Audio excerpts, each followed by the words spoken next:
insects, microorganisms, they die. Much more than if it would be a fire, a natural fire. And because of the strong incidence of light and the frequent use of heavy harvesting machinery, the soil dries out and the risk of erosion and floods later increases. The forest areas is thus transformed from a CO2 sink, a natural one, really often into a carbon source. And as you probably know, my background is in forest studies, and the forest ecosystem, which I feel it's magical and wonderful, providing services for humans, but also it's a room for a lot of animals and nature. And so they are always fascinated me. And I'm very pleased to have today's this conversation with you. And we have to stay really in depth how we can preserve this ecosystem on the long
disturbance.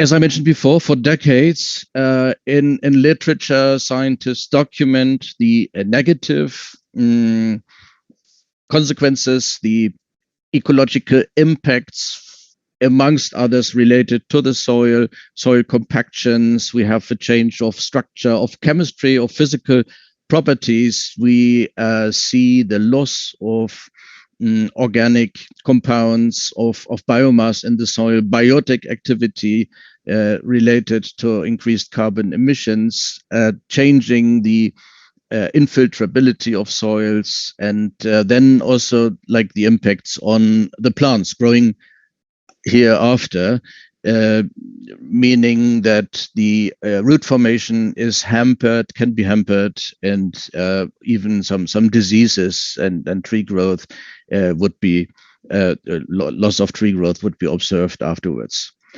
All this combines, of course, with the changed property of the physical surface, which leads to an increased runoff of precipitation, loss of water, but then also erosion, loss of nutrients, and again, structure, surfaces that have,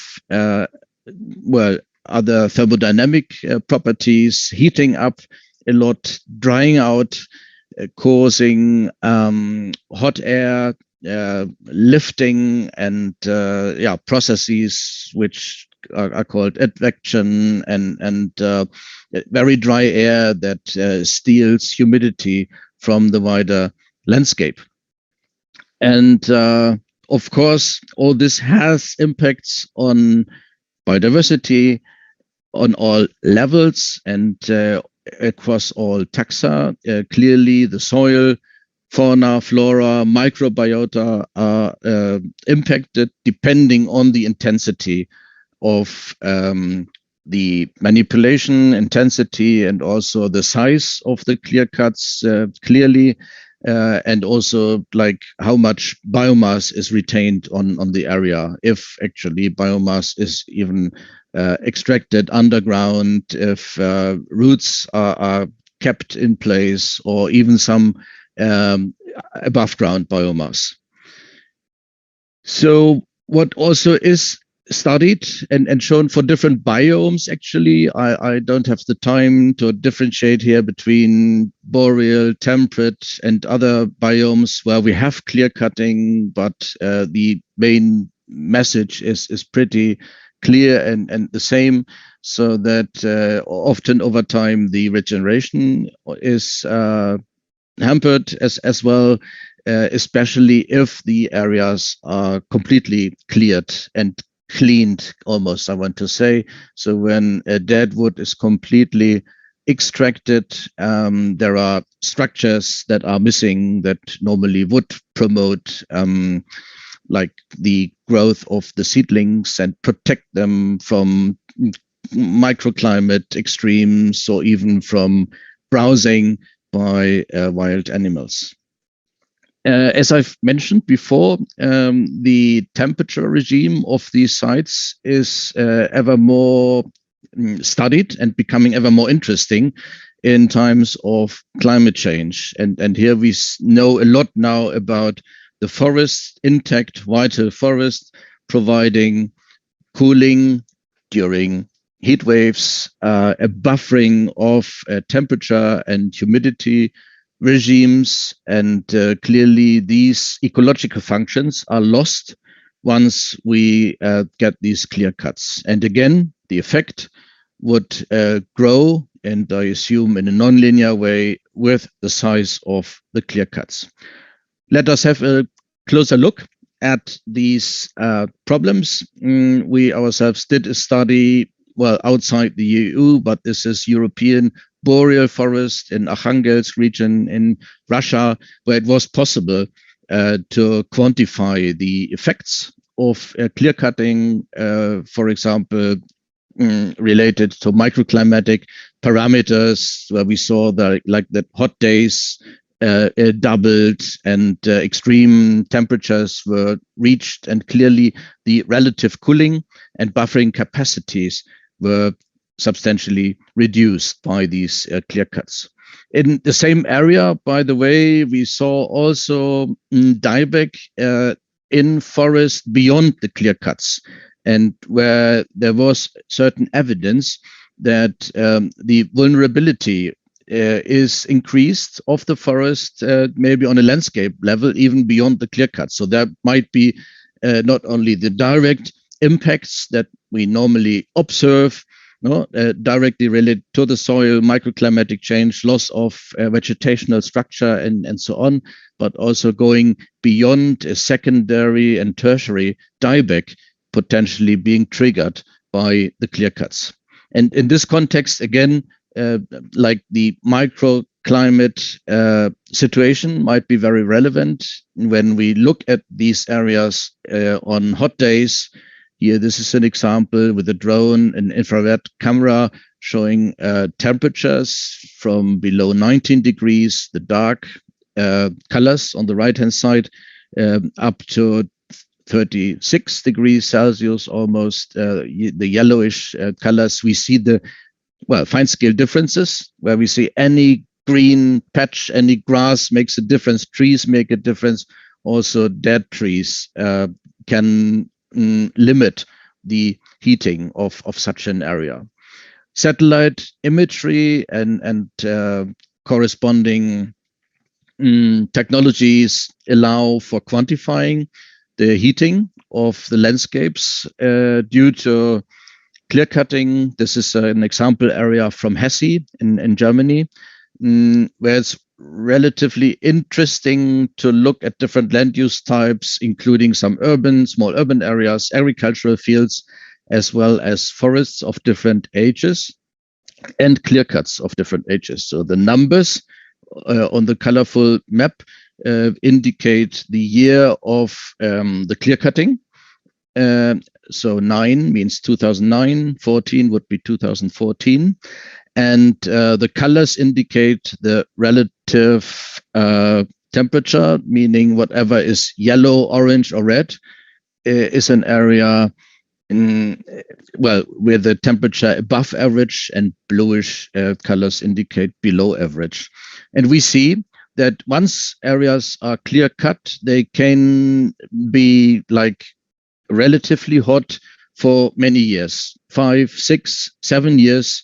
They can show temperatures above average. And here you can already imagine that now the size matters, the geographical, the spatial distribution, and whenever a landscape switches from blue, originally all this would have been blue, all covered by forest, to yellow or red, this can have consequences. By the way, also for the remnant forest, which sooner or later can become the minority in space and being affected by the changing micro, or let's say even mesoclimatic patterns or regimes. This is an interesting paper that highlights the various feedback loops involved in the interaction of atmosphere and biosphere, let's say vegetation and climate, and where we see that heat waves and droughts both of course increase the situation, or the so-called vapor pressure deficit, which is a measure for, let's say, the hunger of air to get some water. And the hotter the air, the more water can disappear in the air. This is the vapor pressure deficit, and this increases with temperature and of course with drought. And once we have this hot drying air, which is hungry for water from everywhere, we see like that this triggers additional drying out of the landscape. The plants are suffering and get grilled, don't have access to water, so they are suffering from various fronts actually. And then we have these vicious circles that mean that wherever we have land that is dry and hot, it will become drier and hotter.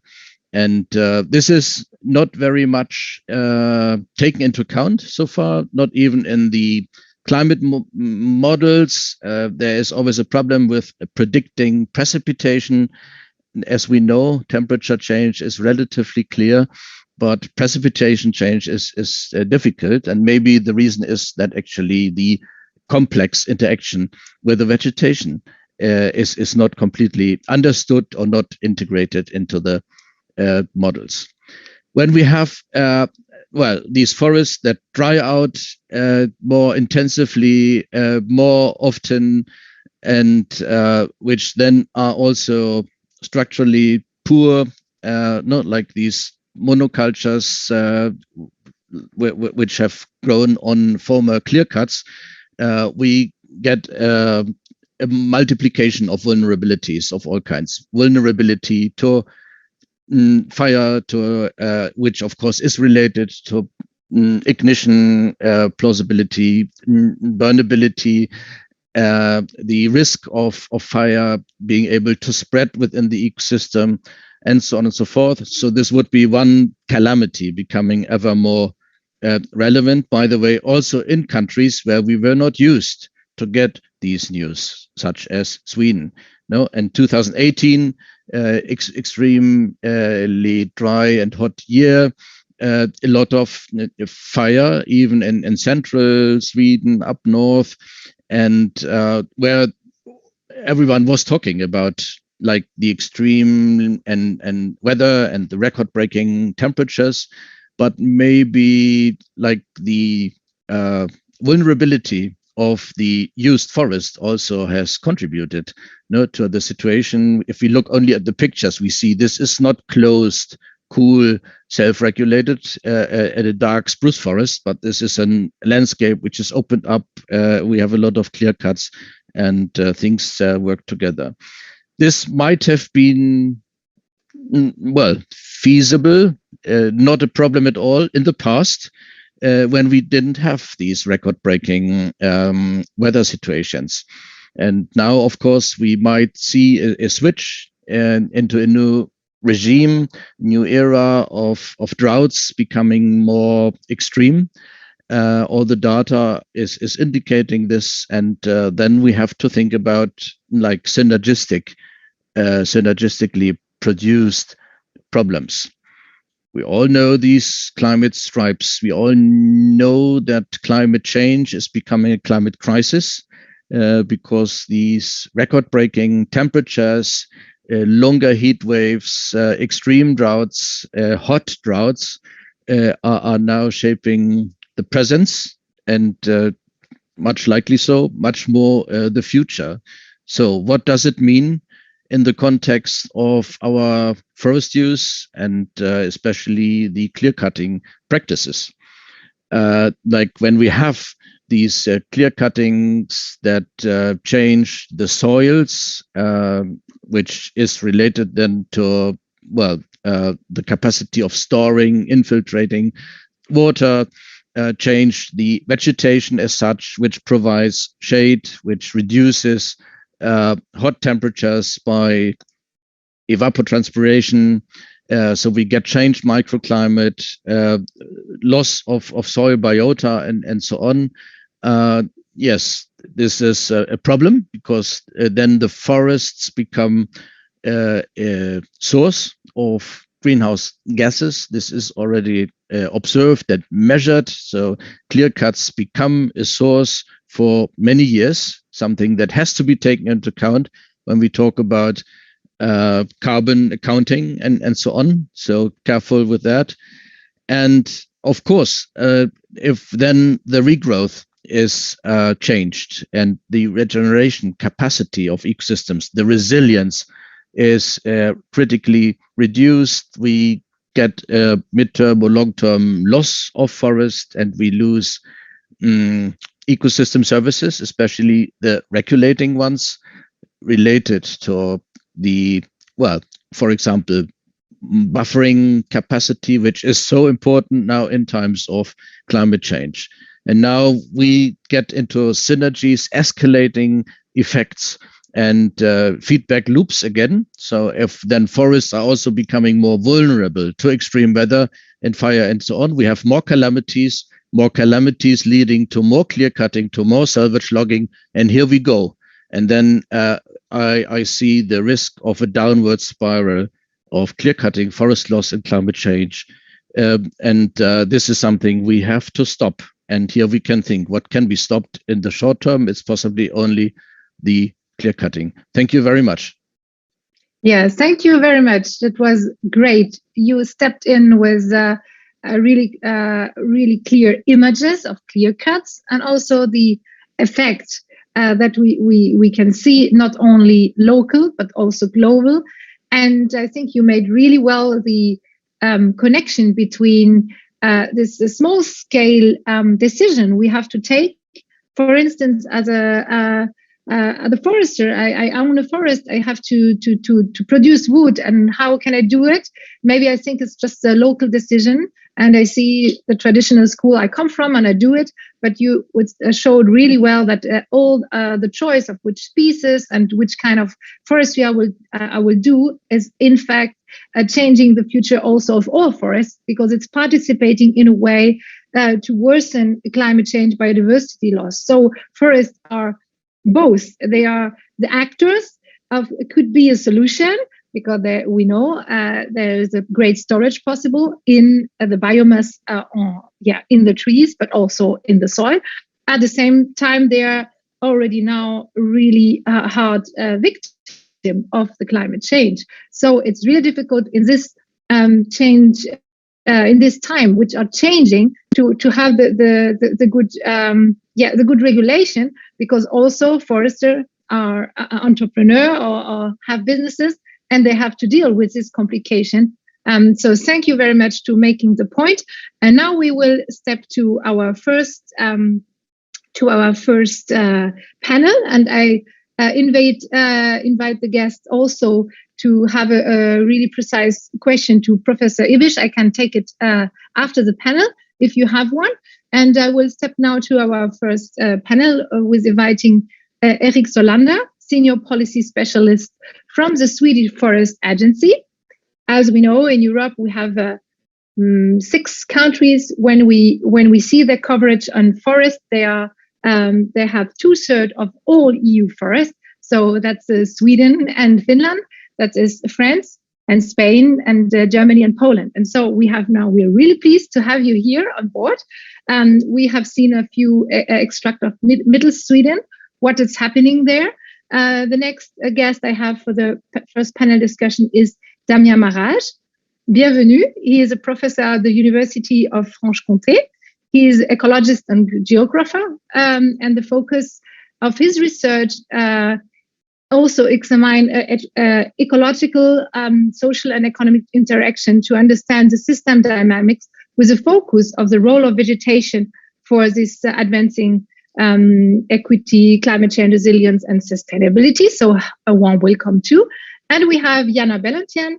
She is an expert and advisor for forests, being really active for Robin Hood in Germany. And it's an NGO with a focus on environmental justice and the protection of forests, and awareness raising about destructive forestry practices are the key fundament of her work. I know her very well for a long time. Pleased to have you here. So I would jump in the question maybe for you, Erik Sollander, and I invite everybody here in the webinar to put precise question to one of the panelists or to Professor Ibisch, if you wish. I can read them after that if I can summarize sometimes. And my first question would be: the Swedish forestry has, in fact, worked since decades with clear-cutting practices, and that's we can, in a historic way, understand it. It's really different country. With some huge area and no people, but Sweden has also formulated ambitious goals for the climate. And I want to ask you if there is a change in the discussion ongoing in Sweden regarding the clear cutting and mainly the ecological impact of clear cutting that are more and more rising in the awareness. I wouldn't dare to say that it's a change. It's a long-going discussion, but you're a forester, you know that these things take time. Myself, I'm a third-generation forester. My grandfather, if you go back 100 years approximately, the mainstream in Swedish forestry was non-clearcut forestry, where clearcut forestry was very unusual. It existed, but it was very unusual. And so my grandfather was a great advocate for that. And then my father was a great advocate for, he's more than 90 years now, but he was a great advocate for clear felling. And the reason that they changed heart in 1948 was the devastating effect of the non-clear-cut forestry, because it basically devastated the forest back in the day. So when the old forest didn't have 2 or 250 cubic meters or something, they had something like 50 cubic meters. They did it wrong. And for that reason, there's always been a great discussion going on here. Should we do clear fellings or not? And so there's also been a lot of pros and cons, but basically in the past 30, 40 years, it's been very strong pro clear felling, but also with a stronger and stronger realization that there are a lot of advantages, but there are also disadvantages. And what Pierre was talking about biodiversity, we are gravely concerned about some of the issues. We have to protect a lot of areas that simply cannot stand the type of forestry that we currently are doing. That's also cost. It's also seen ecologically to be probably what we are most worried about is when you cut conifers, because when you cut a conifer tree, the organisms die. And that means that all the little species that are sort of connected to that species, the big tree, also disappears if nothing else. Now, the way we have tried to handle that is by including quite a large portion of retention. So the clear felling that we do these days are not really clear fellings anymore. About 9% of the stands are left, notably around water streams. If you have high conservation areas, small pockets of high conservation forest, they are normally left. The average when we measure it is about 9%. Much of the several of the other aspects that Pierre mentioned may not be very.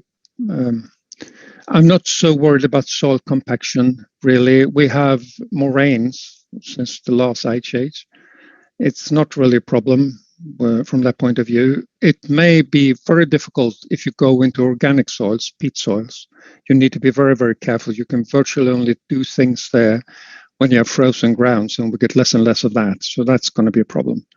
We also need to conserve water in our landscape, definitely. The studies from Valmyren they got from Maryland, I don't know what they found, but it certainly wasn't, I'm sure it wasn't clear felling. There are several other things. It looks like they found most of the forest management issues, whether it's clearing, pre-commercial thinning, or thinning at the same time. It can be, if you look at it from a GIS satellite, you can easily be fooled in these boreal forests, actually. So that would be my guess. Thank you. Yeah, we had a question. I just wanted to throw it back because I had it at the same time. Of course, when you are comparing the ecological effects of clear cutting and letting the other forest just grow and in peace for 80 or 100 years, it might be better than over-exploiting forests, as we've seen everywhere in Europe. I think that was the same in Scandinavia, in Central Europe, in the Middle Age, we had, in fact, no forest at all. So we just cut it down because we had to use it for fire, for housing, for everything. So if you're comparing it, of course, you can maybe have a kind of this type of comparison. But we have now seen that with the impact of climate change, also the impact of clear cutting are worsening. And that's a little bit the point I would like maybe also, maybe our Scandinavian partners to see that it might be a better ecological impact in comparison of overusing forest everywhere, but that is not the goal we want to achieve. We want to have a forest and biodiversity for the foresters of the future, and also, of course, for the air and the fresh air and everything we want to provide. So this comparison is a little bit, I know it's from Finland as well, where it is at the reverse. They introduced the clear cutting as a mandatory type because they were afraid that if there is another type of forestry just cutting a little bit trees everywhere, it will be worse. So, but now I think we are in a new period of thinking on times, and I will now ask Damien Marage if how is the discussion in France, because large clear cuts are also be found in France. Also disparition from old forest of quercus, and they replace it with Douglas fir, so even with not endemic species. I see a lot of clear cutting also in the French Pyrenees, and so I wanted to ask him what is the actual discussion in France among scholars and practitioners, and also in politics and society, about this practice of clear cutting, and what are, in your point of view, the ecological effects on it. Thanks, Anna. Do you hear me? Yeah, it's okay. So I think that we have to thought at the ecological thinking, the social ecological system thinking of Elinor Ostrom in type of the governance of forest policy. We need to think at the landscape level, and we have to realize that landscape is dynamic. Landscape is a mosaic, and we have to accept some controversy with the social acceptability of this clear cut. We know that since 2000, the landscape has become the red thread of many regions in Europe, based on the European Landscape Convention. And stakeholders realize that in considering the future of a forest landscape, they need to systematically take into account the activity deployed within, and above all, to recognize the landscape as an excellent level to motivation and mediation between actors. In fact, clear cuts have ecological impact. We measure it on the Pyrenees or in the Alps or in the Morvan or in the Massif Central, everywhere. We document the ecological impact of clear cuts. That's fact, of course. But by addressing social expectation, enhancing the project around a watershed at the landscape level, and so we can gaining the population approval. Let's ensure the landscape experiences as a living space. So it's difficult to measure that it's a living space, landscape as a living space, because a landscape must be functional in relation to these ecological, socio-economics, and cultural components. if its components, ecological, socio-economic, and cultural components, involve in a logical way, in a comprehensive way, in tune with a certain state of the world, their change is easily accepted. But if not, there is no acceptability of these clear cuts. So that's this is a problem in France, and I think everywhere in Europe, because we don't align ecological, socio-economical, and cultural components at the landscape level. So the landscape can therefore no longer be perceived as a part of a region nature present to an observer. No, it's not. It's not only a perception. It's not only a pretty or beauty of a scenic landscape, scenery landscape. Sorry, for this because we are in an occidental way of thinking. From there is an object and there is a subject perspective. So the forest landscape sometimes offer us a spectacle of desolation and emptiness. That's true. That's because we perceive this emptiness, this spectacle of desolation. But because we are in a Western definition of the landscape, the coupling between subject and object, and I think that we could be replace this vision by a vision come from the Chinese thought. I think the Chinese vision of landscape, and we are probably have to move to a community-based management in which the production of emerging category based on regional consultation procedure can enable actors to work together and presenting the sharing experiences of the landscape.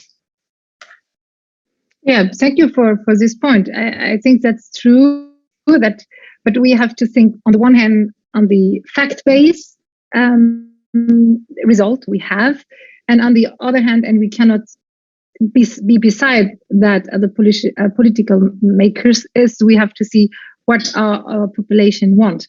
But what is really difficult sometimes, what the population wants and what they want to see in the landscape and what they want to see in their house. They want to have a lot of wooden product sometimes, and at the other side they don't want such type of visible forestry. So we have to manage both, and that's really interesting that you are speaking about this cultural aspect of our landscape, and that's, I think, something we cannot ignore because it's going up and up.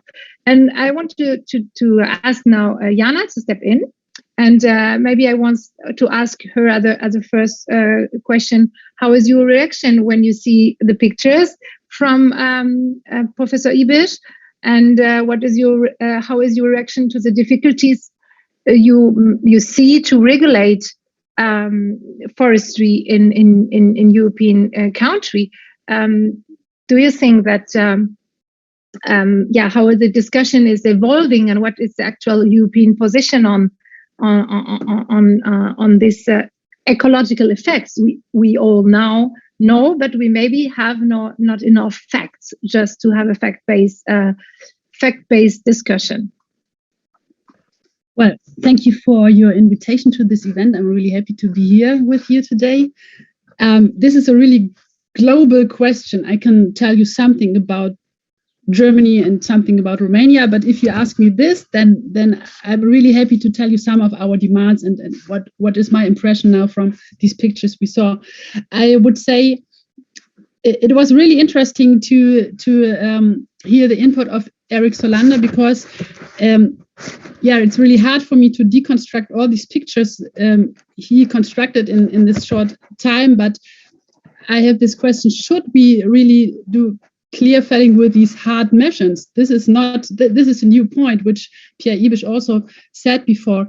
And should we like grabbing the soil upside down and getting pressure on the soil, and also to this picture of the 9%, when 9% is really nothing. If you see a forest and then you have everything is clear-cutted and there's left 9% of the forest. This is nothing. So if you ask me this global question, I can answer like also Sweden and Finland must be ready to face a new reality that poses major challenges to all of us. And the responsibles in Sweden and Finland should also have noticed by now that the climate and the biodiversity are really put at risk with the traditional clear cutting. You told us that it's not as traditional as we think in whole Europe, but in my opinion, it is like at the moment it's a traditional thing that Sweden and Finland try to push it forward, this traditional clear cutting practice. And also in France, in the heart of Europe, there's also they're using clear cutting strategies as their main method. And this method is also traditional in Baltic states. So everywhere we look, there is clear cut is the main method, and we have to confront this method with other options. Why should we scandalize the method in the Carpathians while tolerating it in Scandinavian countries and in Central Europe, when science speaks a clear language that the method is a disaster for climate and biodiversity and soil, here as there, everywhere. We cannot go on like this, and it's a global task to turn the planet around, and this involves taking the blindness off about the old traditional established practices, as well as the new post-Cold War corruption practices, and facing the science that shows us that we need what is needed for survival, for our survival, not only for the survival of the forests. And I think, in my opinion, this is what the European Union exists for, to think and to see beyond the national strategies for the common goods of all member states, and fundamentally the planet, and the Swedish national and other national forestry methods has unfortunately turned out to be wrong. And it would be a sign of real greatness if these paths were reversed. And the last sentence is, we must also put an end to the trend that clear cutting is described only as a forest degradation that can be reforested. Reforesting virgin forests, as we see it in Romania and also in the Scandinavian countries, or even national forests, is really something that is beyond our power. The badly copy of forests would rarely take the same functions again. Perhaps in many decades or even in centuries, if it all grows in the current climate conditions. In my opinion, that's not possible. And even in economic areas, we observe that at the moment, in these new conditions, 3/4 of the seedlings no longer grow under the current conditions. This should convince the economy in the end, because the world as we know it is different now in times of climate change. The clear cutting practice carries too many new consequential costs. So there are no longer the good conditions of these old days for clear cutting. We need to rethink in a changed world, and that includes, as in my opinion, in the first step, stopping clear cutting. Mm-hmm. Thank you, Jana. I want to jump in here, and thank you for pointing out that it was really for me new, and that I'm really pleased to have the study now and invite you to have a look in it, that clear cutting is a kind of normal harvesting method in Europe and not only in Scandinavia. We have to acknowledge that. That doesn't mean that as a Green, I want to have it like that, but we have to describe where we want to go. What does mean nature close forestry for us? And we have, of course, to have good regulation to step by step fulfill a transition. So that's for us that are convinced that it's not the best way to deal with our forest, is also a really clear exercise. It's not just to describe it as wrong as we feel, and to maybe have more scientific knowledge to describe how we feel is it wrong, and but also to have ideas how to deal with that it's a fact. And so in France, I have seen a lot of clear cuts as a timber harvesting method, And the other thing we know, and we have seen that from Professor Ibisch, that's really big challenge now in Germany. Also, we see clear cutting when we have these calamities. So because of the climate changes, we have areas that are in the monoculture. So because of this kind of harvesting that you plant after that only monoculture, it provides you new catastrophe, and you can avoid them also only with, as we have the stand now in forestry, with again doing clear cuts. So that's a kind of really bad circle, and we have really to be open to face this vicious circle and to step out. I have now a question on Professor Ibisch. On multi-species forests are indeed considered more resilient. And the question would be, but it is possible everywhere. Can we accept that many species can thrive in Northern Europe? That would be a really precise question.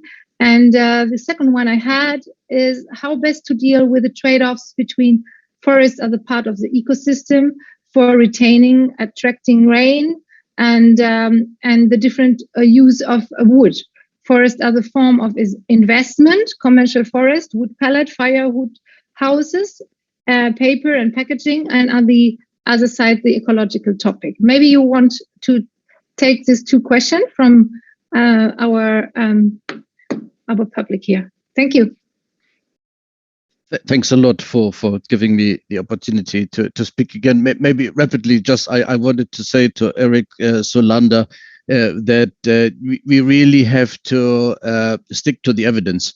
And so for me, it's not acceptable to say like that it's easily like that you can easily be fooled by satellite images. The resolution is so high that we can see single trees. And if I just looked up some clear-cut areas, like you see the single trees remaining on clear-cut areas, which do not necessarily make anything, especially if they die afterwards. No, something that we see very often. And we also can, of course, appreciate the retarded regeneration of older clear cuts. And when you say things like soil is not compacted, I wonder where the evidence is. So like we should really ask for the evidence of those who make the interventions. No burden of proof for the long while has been on the side of the conservationists. We have to show the problems, but I feel like on the other side, the evidence is much poorer.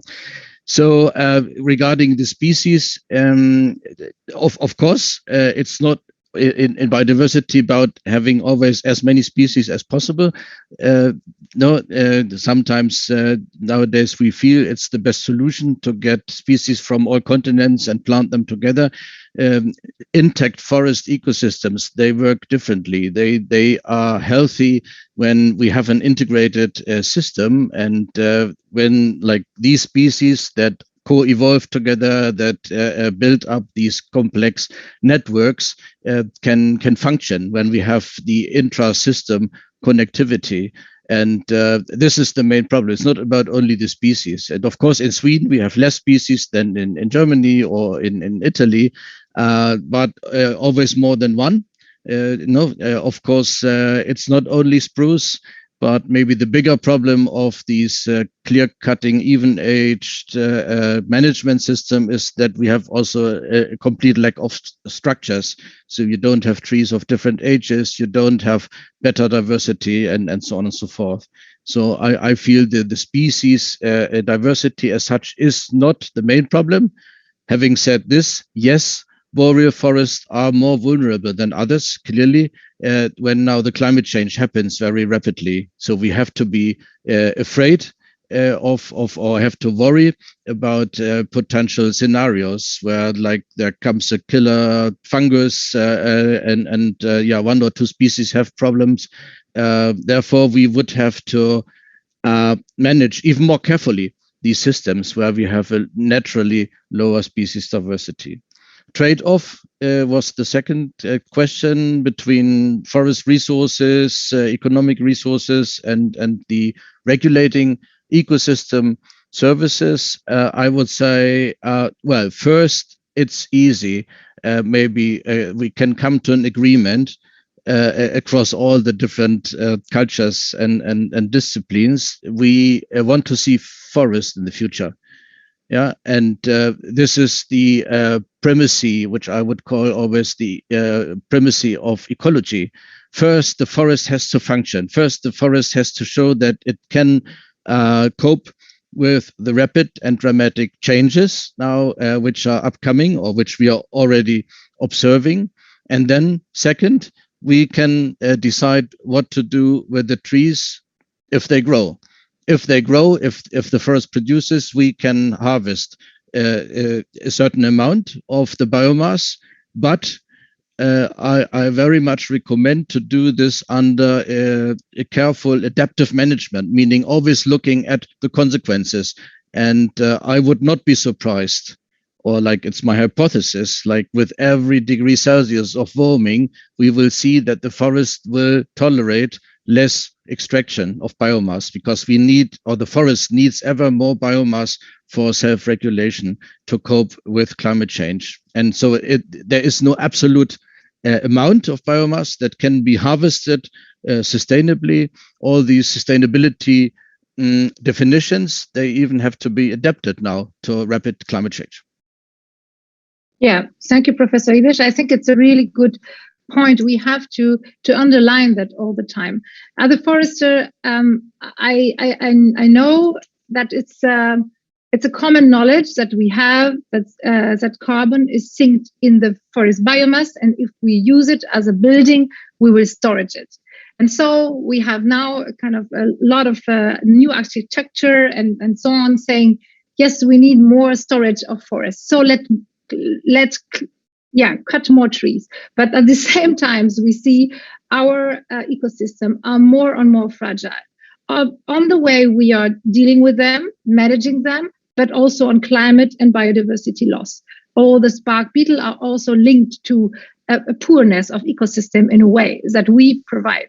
So both are really difficult to now put in a fact-based way again, so that we have not really easy solution. But as Professor Ibisch said, we have to adapt our behavior on ecosystem.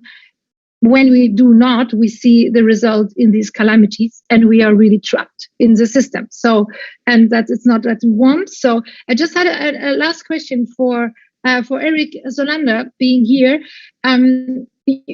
I've seen a lot of time in Sweden and also in Finland, I have to say, a kind of, I would call it greenwashing, inducing the idea that being a forester and managing forests is the only way to have biodiversity, maybe the only way to have forests. I've seen a lot of advertising in this way. I was a little bit shocked, because I know if you want to have good forests, resilient forest and wood, you have to have good forest management. But you can have a lot of biodiversity and forest without having humanity. So I was wondering, what is your perception? That was for 20 years now, I admit, of being really, really clear and scientific based the communication of the forest sector in Scandinavia. Maybe you can step in and tell me if there is an evolution on that, or if it's just to protect, and it's not bad on that, but to protect an industry sector, and of course an economic big leg of the Scandinavian countries. So because that's, I think, something that is changing now. What do you think about that? Oh, the last question I had, Erik, to you as well is, what about the old growth forest? Because that's a topic too, and we have really different views on that on the scientific level. How are the Scandinavian countries in your view protecting the old growth forest? If we start with that one, the old growth is, I mean, we are talking about forests that are very old, but they certainly have been managed. They've been cut through many, many times since the 1600s and 1700s. Most of them, if you look at the big majority, and you look in the northern part of Sweden, the southern part of Sweden has been farmers and agriculture and forest patches between them, so to speak. But if you go up in the north, basically the majority of the forests were pine dominated, with other species looking by, and you had raging forest fires, because just as you pointed out, Pierre, the boreal forests seem to be more sensitive. They are made to burn. That's what they do. And the only species, adult species, that sort of survives is the big pines. But also the big pines had a big monetary value, so those were harvested, and what was left was the spruce. And the spruce are now perceived as old growth 80 years later, and they also contain quite large number of the important environmental species that we are looking and trying to conserve. So cutting down old growth is always a problem from our environmental point of view. We have managed to save about 1 million hectares of those in formal protection, and another bit more than 1 million hectares in form of voluntary protection, mainly through the certification systems. These both, we know, been looked at them, we're looking at them, we know where they are, and basically they are well pointed. So the old growth, but when we have cutting of an old growth forest, or is what we call it, a forest with high ecological values, we see if we can protect it. If we could, the agencies, forest agency and the county administrations, we see if there's a possibility we can stop the cutting, and we have to pay the owner for that inconvenience. And we do that to the extent of the resources given to us, and we try to do that as to give as high ecological yields as we can do. We are asking consistently for more money for that work than we have been given so far. About the other question, sorry, could you repeat that? The first question. The first question was, do you think that the greenwashing advertising of a forestry sector in Sweden, trying to make clear that biodiversity and forest only exists because of forestry, is now changing a little bit? Is there a new awareness that it's not completely true, I would say? I would argue that well, I mean, it's I would say that all the lobbies are putting up very different stories for us to hear. I think it's good to realize that. Secondly, and a part of the forest sector, especially the forest owners movement, have been pushing things, agendas like that. They still do. I believe that it seems like they got less wind in their sails for the trouble, because it's obvious that it's only a quite small part of the truth. If you look at it, zoom out and try to look at it, I think it's quite evident that, you know, if everything is the same, it's all the same. You can do an act in only one way, and it'll be okay if you get it right. If you have a very large variety, which we do have in forestry, there is no such thing as a one-size-fits-all solution. You have to adapt different methods, especially if you have an ecosystem, which we now widely, I completely agree, see is under severe stress from climate change. And especially if we are talking about forests that are made to burn, even before climate change. then we need to be very careful with what we're doing, and we need to probably use quite a large variety of tools for the management, especially also since we have multiple goals. We want to, there are very, very strong ideas of maintaining and storing carbon in our forests, which I would be quite, it's a nice idea. I don't, with decent background, I'm not sure it's very realistic. Okay, thank you for your thoughts on that. And just have to read the chat that Jana might. Of course, we can have tremendous different type of forestry and forest management, but we can have really close to nature methods, and that's a real big difference if we have with the lightening of some forest, because we think we have some species that cannot live anymore somewhere else, because we narrow their natural ecosystem and they need light.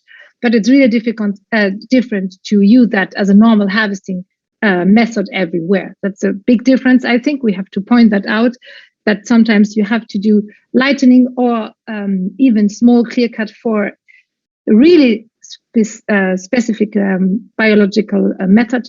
But as a harvesting method, it's a really different approach. And I think, of course, we will never say at Forester and all people here knowing forest that all fits all is the best, because each soil, each sun.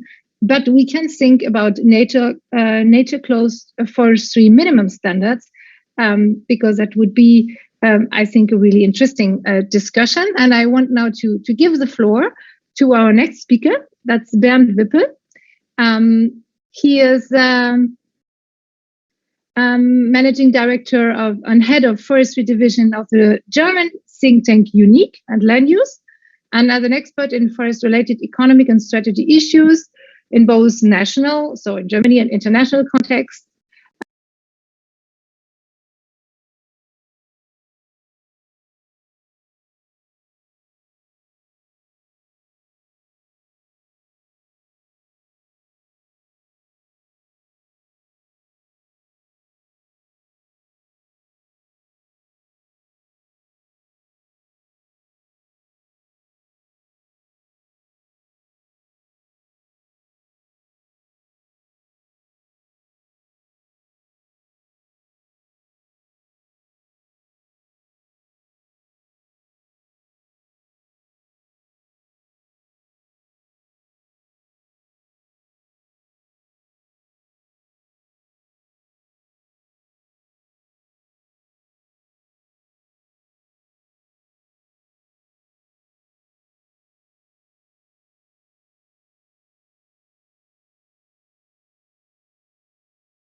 They are mainly of the species oak, but there are only small clear-cuts in pine and other species. These harvesting areas are in some cases really below 1 hectare, and these clear-cuts, because of firewood consumption, or the reason for these clear-cuts are quite in the past for firewood consumption, and they are still remaining in some places. So our company is conducting a study in Rhineland-Palatinate on that topic, and they are still ongoing and trying to reactivate these clear-cut types, also for reasons of biological diversity and for reactivating these traditional forms of land use. Also, there's a certain role in the climate change adaptation of forests. So for the light demanding species, so bigger areas are necessary because of their light necessity of light at the ground for the natural regeneration of for the first years. And on the other hand, so we have these large clear cuts, as I think most of the discussions are about these right now. This mainly by economic interests of the forest owners and the wood processing industry. They are realizing these clear cuts because of a more or less industrial form of forest use, and also then of the timber process, of the timber processing. These areas are up to 50 hectares, and it was mentioned as a most efficient way of harvesting, where all can be done without any manual fellings, and there is a high, let's say, efficiency in assortments or in assorting the results of the harvesting. This was really hard these numbers has been really hard to get, but I think we can be stated in general that the harvesting costs by clear cutting, that these harvesting costs will increase if you change from clear cutting to a certain, let's say, close to nature forest management. Then it's from 20 to 50%, in some cases even 100% higher timber harvesting costs.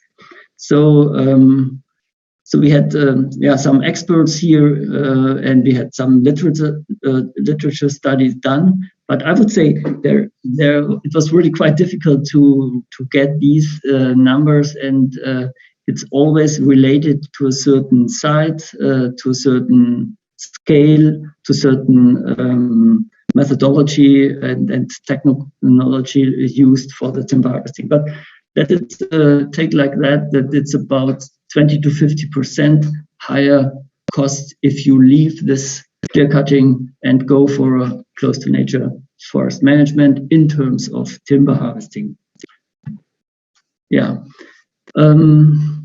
What are the reasons for these higher costs, or let's say lower costs, if you go for clear cut?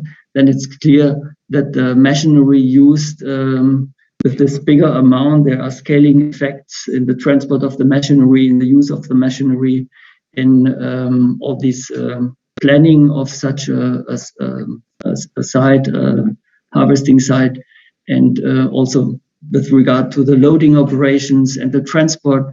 The bigger and the let's say the higher the amount of timber, and let's say the better is the more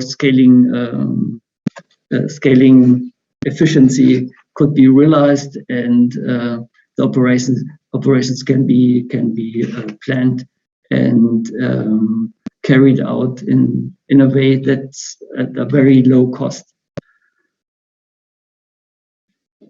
What about the assortments? So the smaller the harvesting volumes are, and the higher are the costs if you want to really assort them in a quite differentiated way. So the smaller ones, maybe there's only one or two for very small clear cuts, small assortments, and this means some losses in the income. because it's not, the value chain is not very high, or even this assortment gains and profits are not with the forest owner, but with the trader and with the industry, which combines the smaller clear-cut sites or even not clear-cut sites, and as I said, the profits of such a later assortment or differentiation is with the industry. What about the so we also stressed the topic of work safety, and this can be stated that mechanized clear cutting compared to a pure manual cut is combined with a higher or is safer. So machinery are safer than the chainsaw, and we had some studies. So at the European level, the accident rate in Sweden for manual loggers, we found one source is 4 times higher than for machine operators. So I think this is quite important and point that this, let's say, increasing health risk to manual workers could be avoided by machinery, by harvesting machines. But I have also to admit that this is not related to clear cutting. You can organize, let's say, mechanized harvesting also in close to nature forests. This is more, let's say, it's more a question of the forest infrastructure. If the skidding roads are closer, that the mechanized harvesting allows to reach all the trees in the area between the skidding roads, then you can avoid manual harvesting and you can increase work safety. If the skidding roads are, let's say, in a longer distance, so that you have in the middle a certain zone where manual logging is necessary, then this is also combined with a higher risk, because, as I said, the risk is always related to the amount of felling activities done by forest workers. So maybe we can summarize it like that, that you have these, on the left side, you have these small clear cuts, and maybe out of a traditional use or because of some very light demanding tree species you want to have settled. And this area is also combined with, in studies shows that, with a higher biodiversity. And maybe this part should be also discussed when we are talking about clear cutting, that it also means that we have to take into account these smaller parts. On the right-hand side, you see these bigger areas where large scale clear cut is meant, also large scale sanitary cuts because of bark beetle calamities or other calamities. And these clear cuts should be, or maybe are the main topic here and today, but they could be regulated.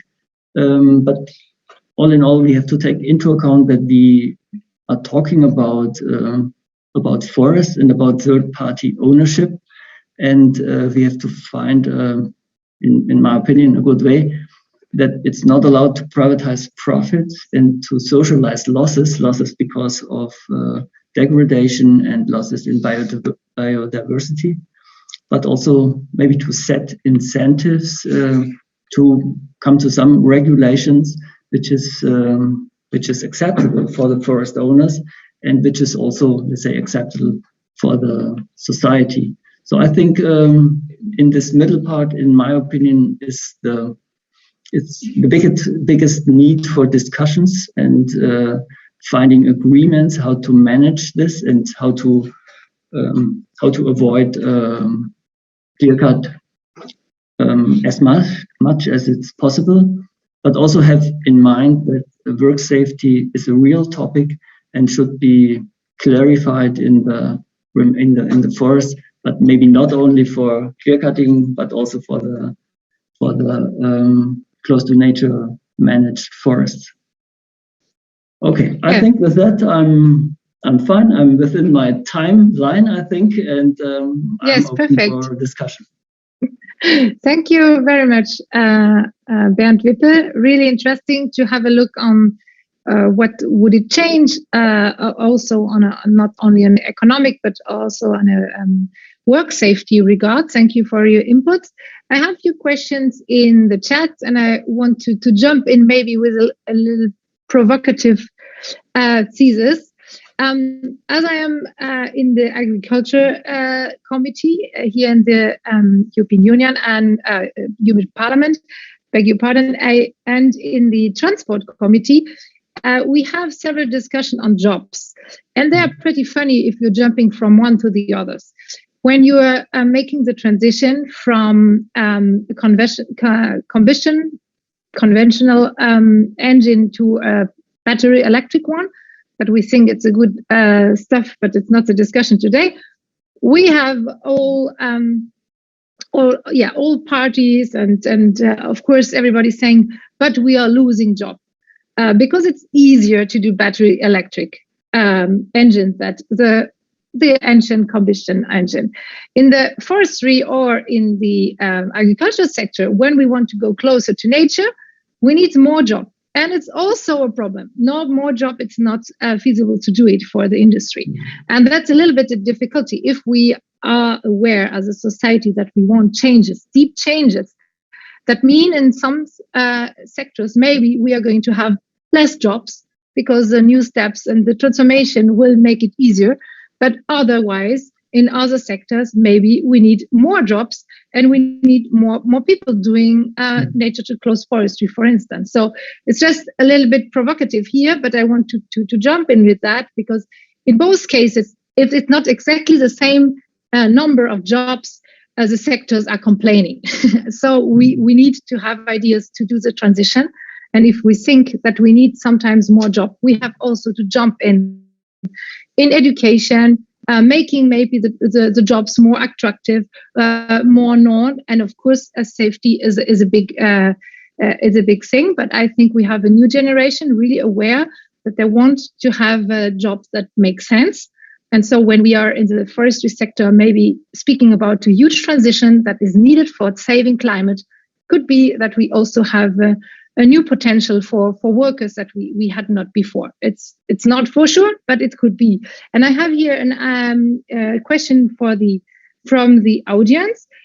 I would also be interested in hearing the panelists about the impact of clear cuts on jobs in rural area. So in Sweden, reported Skogsstyrelsen, I cannot say it, 50% decrease in forestry job about the last 50 years, the early 70s.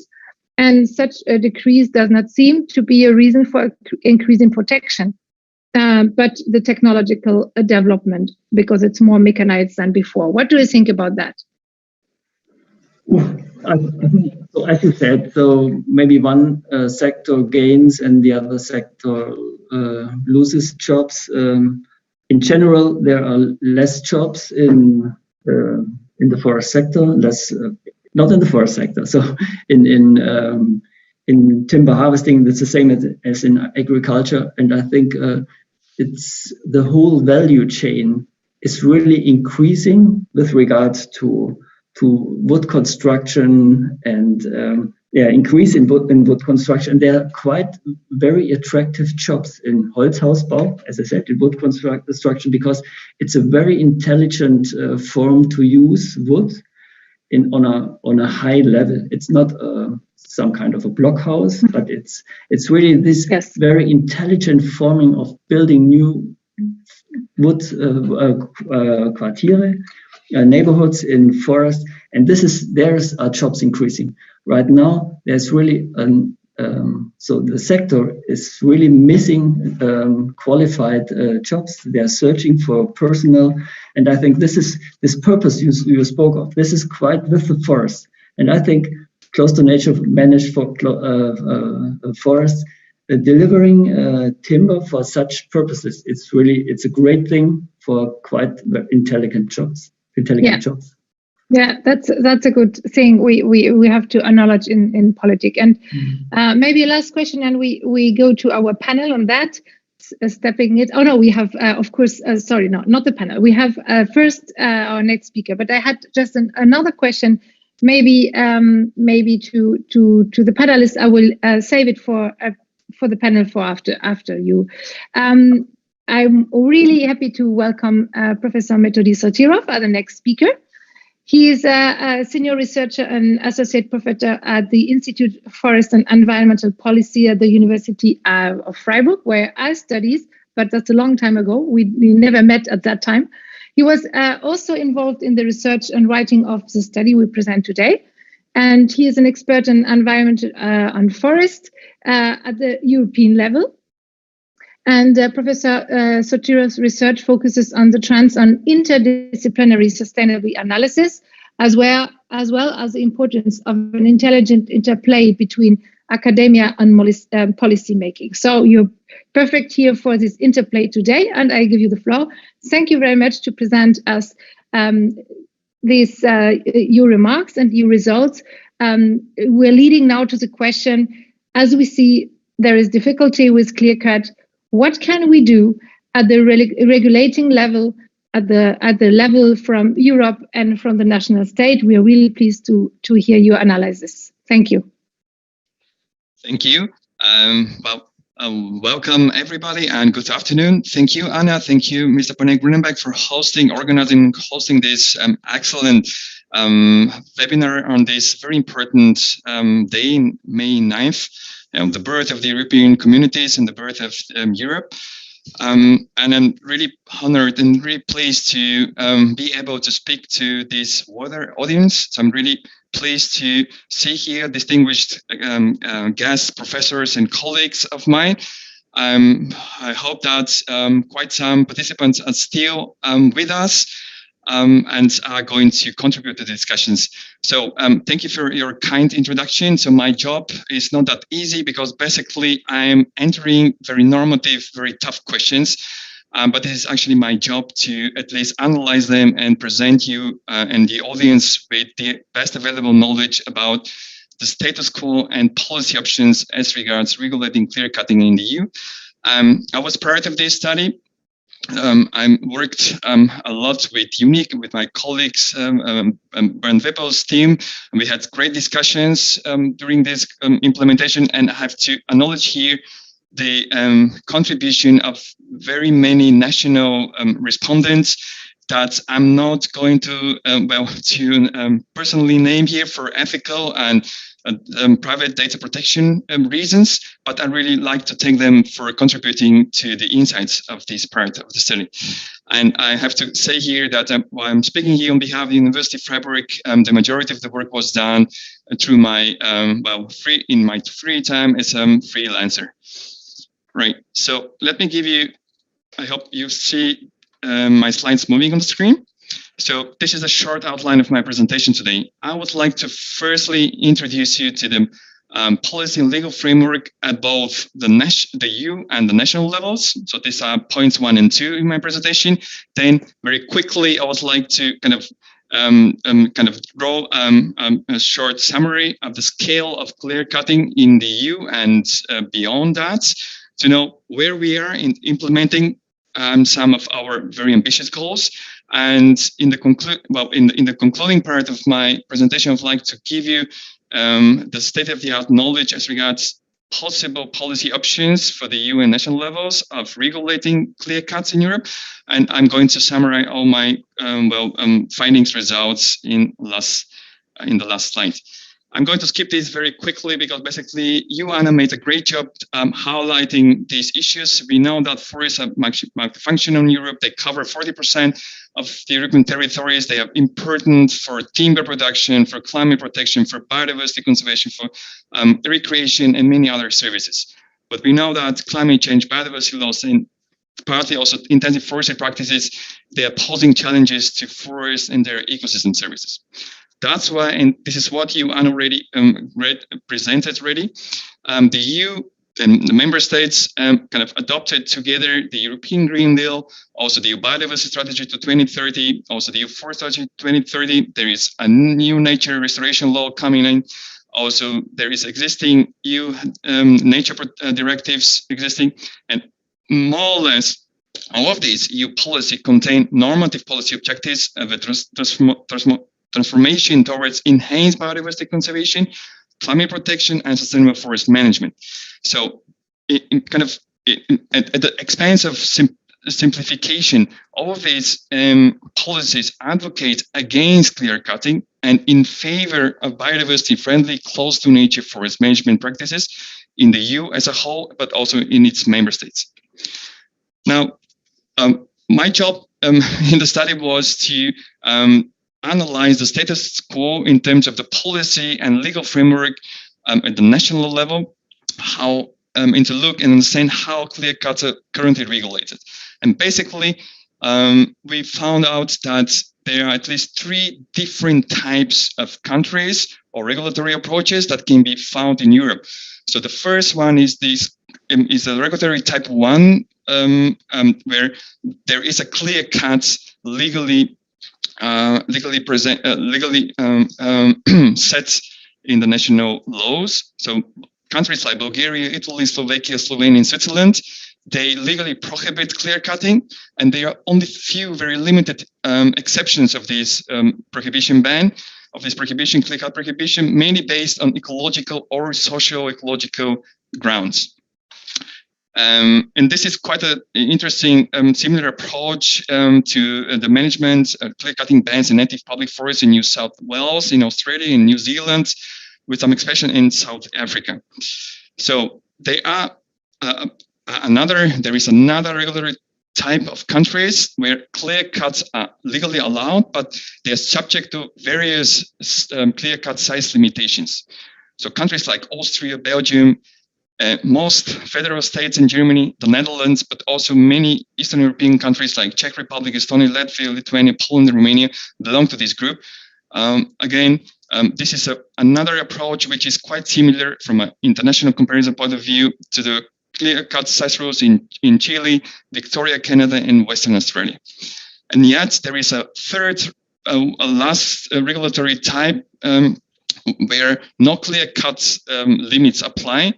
So the Scandinavian countries like Denmark, Finland, Sweden, but also Ireland and the UK, but also France, Portugal, and Spain belong to this group of countries where basically there are no limitations to clear cuts except some few procedures and some exceptions, for example, in mountain forests in Sweden, for example. And this is quite similar approach to the very lax US Southern States clear cut policy approach, also to some of the large-scale clear-cut rules in Ontario and Canada in the Russian Far East forests. So this slide is presenting you an overview of this typology and country clusters. I'm not going to repeat that. It's just for overview purposes here. On this slide, basically, you can find further details that can be found also in the e-report, but also in the national and legal provisions in the national context. I'm not going to explain that because basically it's already summarized in the previous tables. Very interesting thing here is that throughout our study, we found out that there is quite of a consistent EU common approach towards reforestation.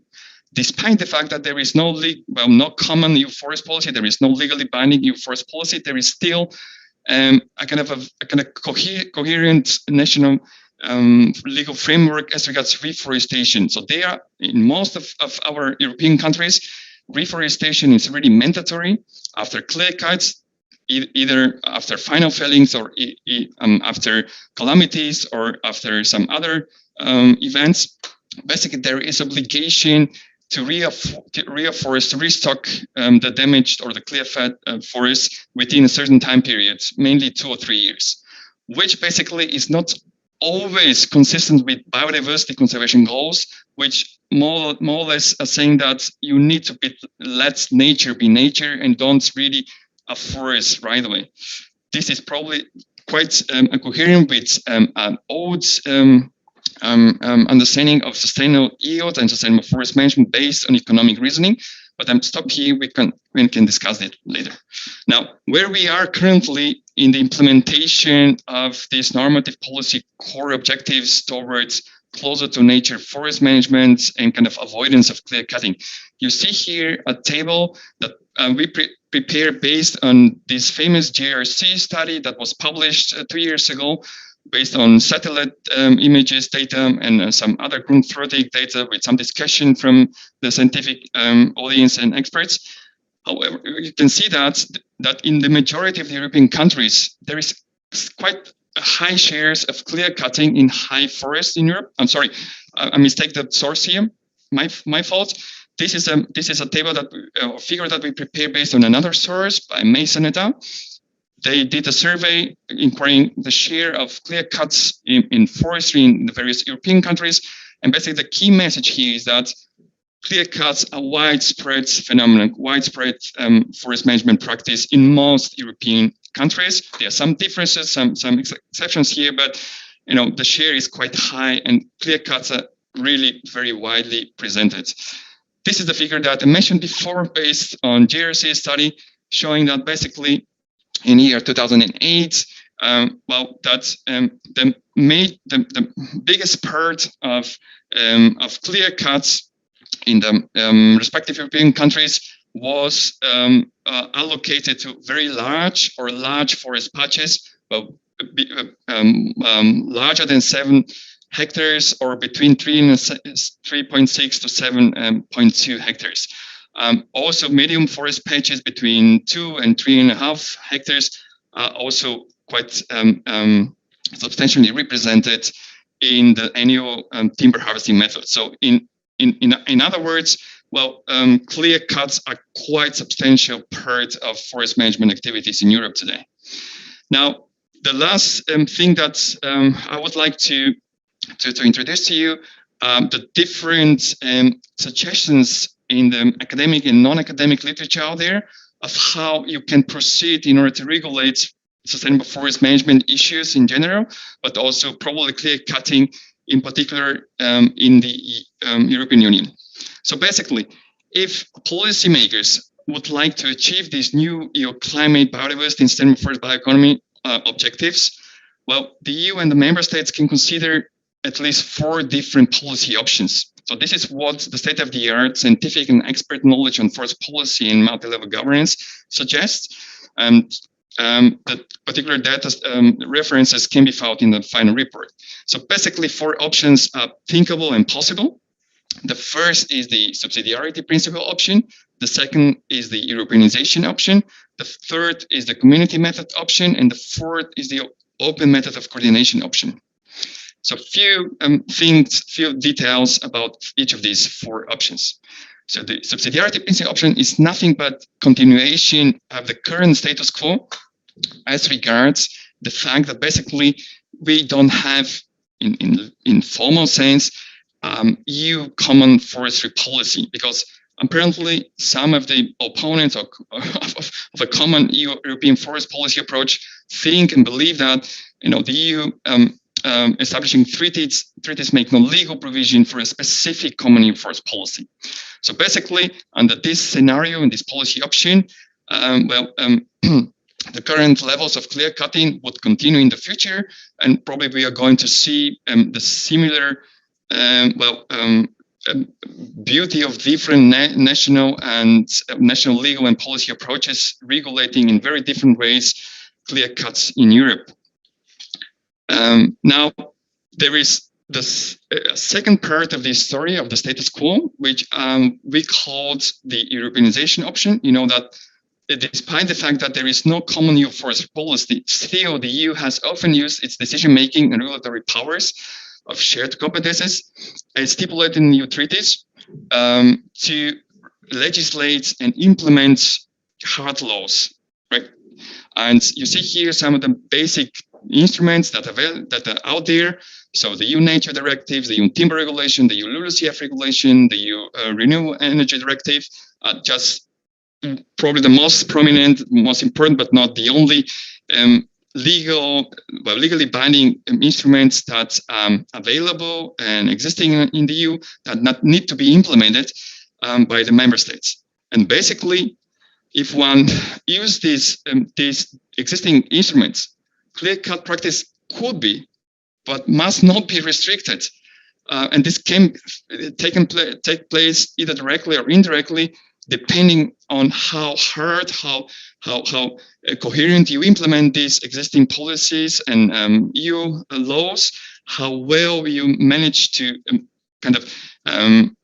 make trade-offs between them, because they have different objectives, they have different implementation routes, and it could work, but it might probably fail, depending on how member states in the EU are kind of coordinating and having the same vision of regulating clear cuts in Europe.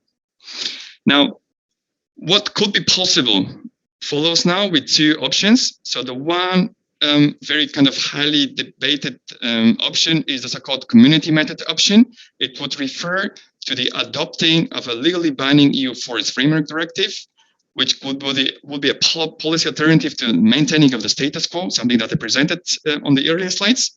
So a EU Forest Framework Directive could contain common legally binding normative objectives, the ones that I presented already, the ones that are already contained or existing in the European Green Deal, in the EU biodiversity and forest strategies, for example, avoidance of clear cutting, promotion of close to nature forest management, and many more. And these legally binding normative objectives can be supported by financial incentives and flexible national implementation means in order to win the support of the member states. So basically, a EU framework directive is suitable for policy issues where common EU objectives are demanded or beneficial, like the avoidance of clear cutting, but where also national flexible implementation is required to reflect the different ecological, socio-economic, cultural, institutional conditions of the member states. There are some pros and cons of this option, which can be discussed later on. And last but not least, policymakers can consider also working through the so-called open method of coordination. It works through means of soft governance, including information exchange, benchmarking, review, mutual learning, and policy-oriented adaptations by the member states in order to kind of adapt their national rules and practices to achieve clear-cutting rules and practices that are commonly set by the EU and the member states, but not in a legally binding manner, but in a soft law, so to say, or in voluntary agreements. This option has the advantage of regulating clear-cutting in the EU and its member states through soft means, so there is no legal pressure on the member states, which might win their support. However, capitalizing from experience in other sectors, one could say also that the implementation under the open method of coordination is often quite limited to the different national differences, national interests, different national capacities. So basically, this option might not work the way that it's intended. Okay, my last slide. So basically, we've seen throughout my presentation that the EU has formulated ambitious normative policy objectives to avoid clear cutting and promote biodiversity-friendly, climate-smart, close-to-nature forest management. We've learned and we've seen that clear cutting is a widespread but quite controversial timber harvesting method in Europe, as previous speakers also pointed out today. And currently, we've seen that clear cutting is regulated very differently by the EU member states.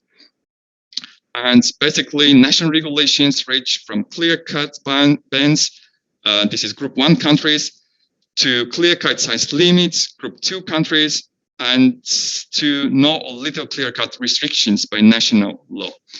And I lately presented to you 4 thinkable policy options with different strengths and weaknesses that can be considered towards striving to achieve these new normative policy objectives. And they were the business as usual, the subsidiarity option, another business as usual, work through Europeanization. The third was the EU Community Method, Forest Framework Directive, and the fourth and the last but not least was the open method of coordination through mutual learning and exchange. Thank you so much for your attention. I'm really looking forward to nice discussions. Thank you. Thank you very much, Metodi, for your presentation and also your great job and your great research on all European countries. Really invite the audience to look in the policy brief and also in the entire study to have a detailed look and these social ecological consequences. We have some really interesting case studies, Poland, Sweden, and France. So have a look if you want to learn more. But we had now really a compact input from yourself on what should the EU or what could the EU do at the legal base, and maybe for a broader audience. I don't know if it's known from everybody. As the EU has a crucial role to fight for climate mitigation and against climate change. And also we have this Green Deal that also includes biodiversity loss reversing.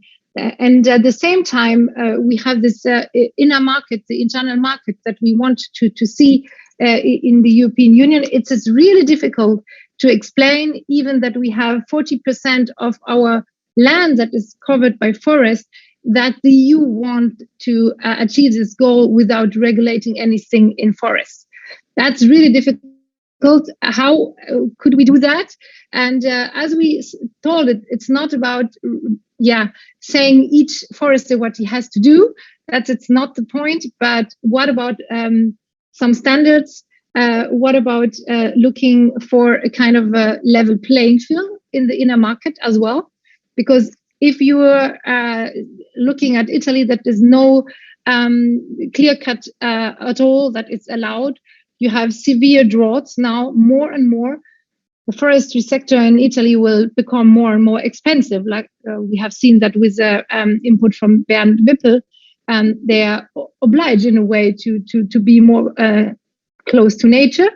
That's good for biodiversity. That's sure better for the soil in Italy. But at the end, they have to sell their wood also in a common internal market at the EU level. So that's a big question that we have as EU politician, and today that's a European Day, as you all know, I suppose. So we have to ask us such question. When we're here dealing at the EU level with Natura 2000 protected areas, with the new restoration laws, also with the FLEGT and timber regulation, or with the LULUCF, that's the accounting system for how much CO2 can we safeguard or let in the soil, or maybe sequester more. And also the RED, because that's also really interesting. What is as energy taken as renewable? And if you're subsidizing burning wood, that's completely the contrary that we should do. And always in all those files, and I can tell you, we are struggling with the harvesting methods, because we see that it's the main impact we could change thing. For instance, have an accounting system that is different for a type of harvesting that are doing big clear cuts than for nature closed one. But we are not allowed to jump in with this question, or we have the member state that are defending the business as usual. And so it makes sometimes all the discussion on the accounting of CO2 sequestration and Natura 2000 in forest areas really difficult, because we are not really clear on that. On the ones we have the climate and the biodiversity on the one hand, we have to deal with that.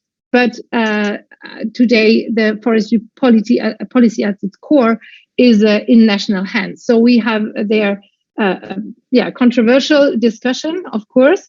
And I have a really specific question in the chat about the difference between Germany and France.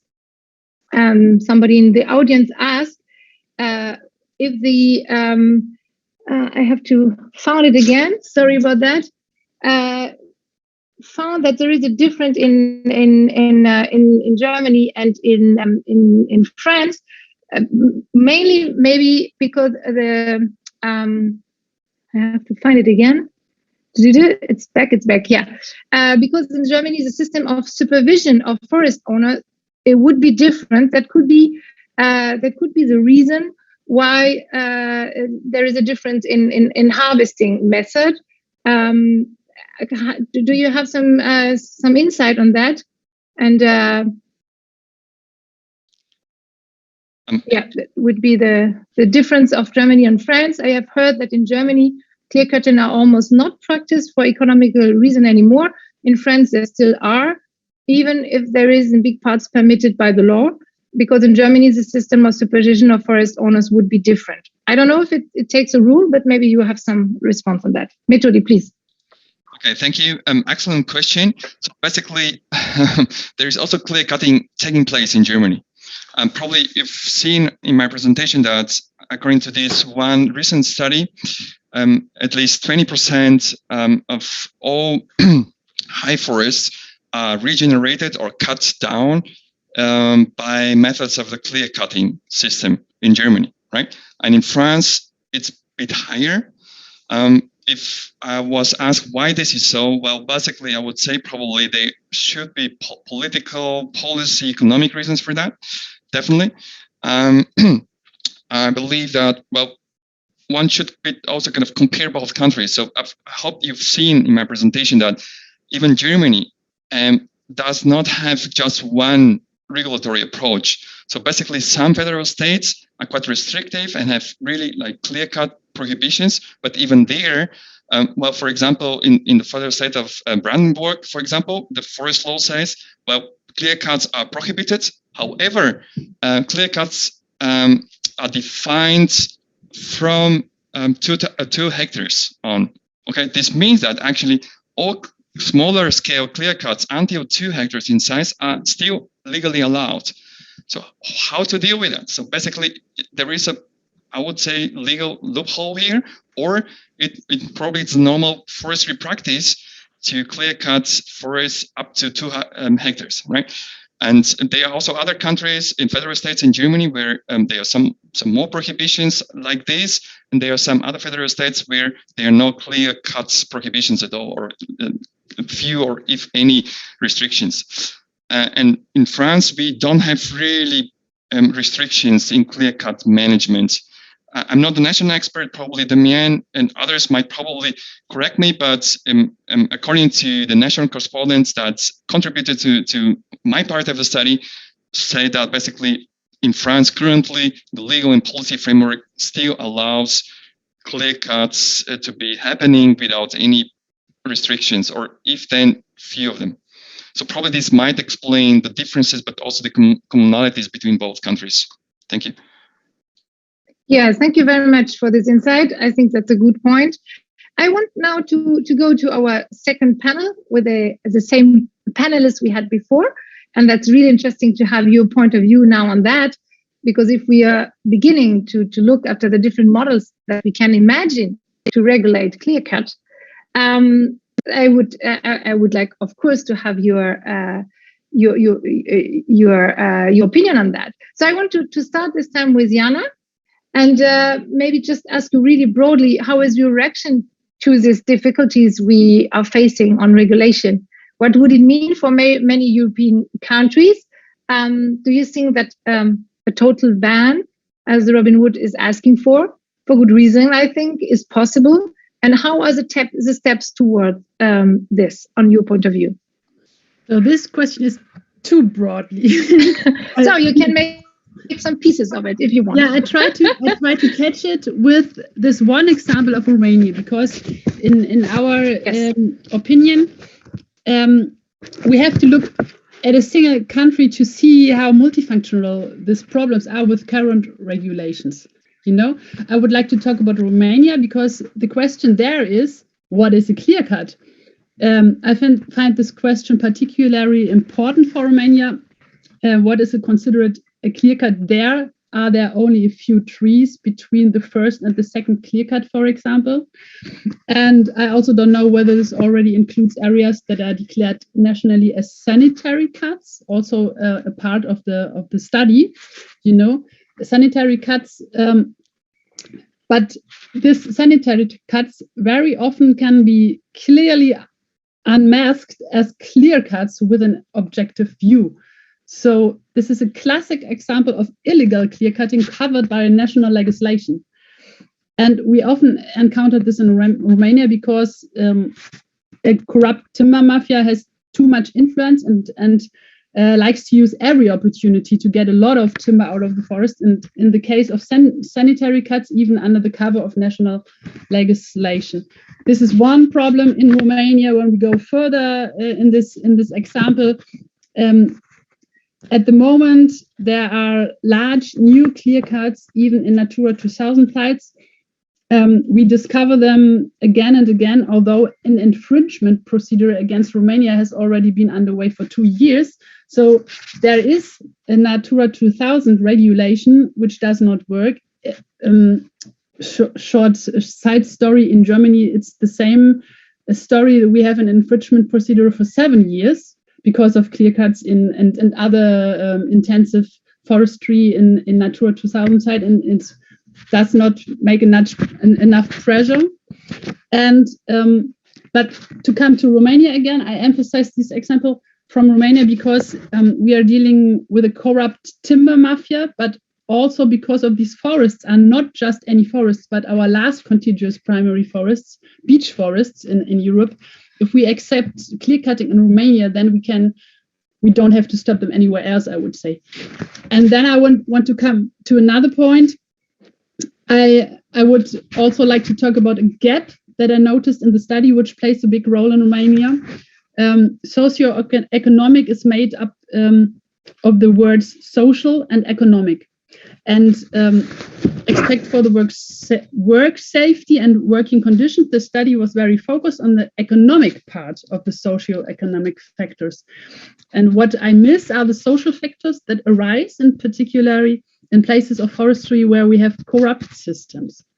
In my opinion, that is the task of the EU, to break up these structures in these member states and to protect the people there. In Romania, we see that the people from villages, for example, on the edge of these Carpathian areas are being prosecuted for stealing wood, even though they only fetch the little wood they have for their domestic stuffs, while organized crime is destroying the valuable natural and primary forests in the Carpathians, and legally and illegally.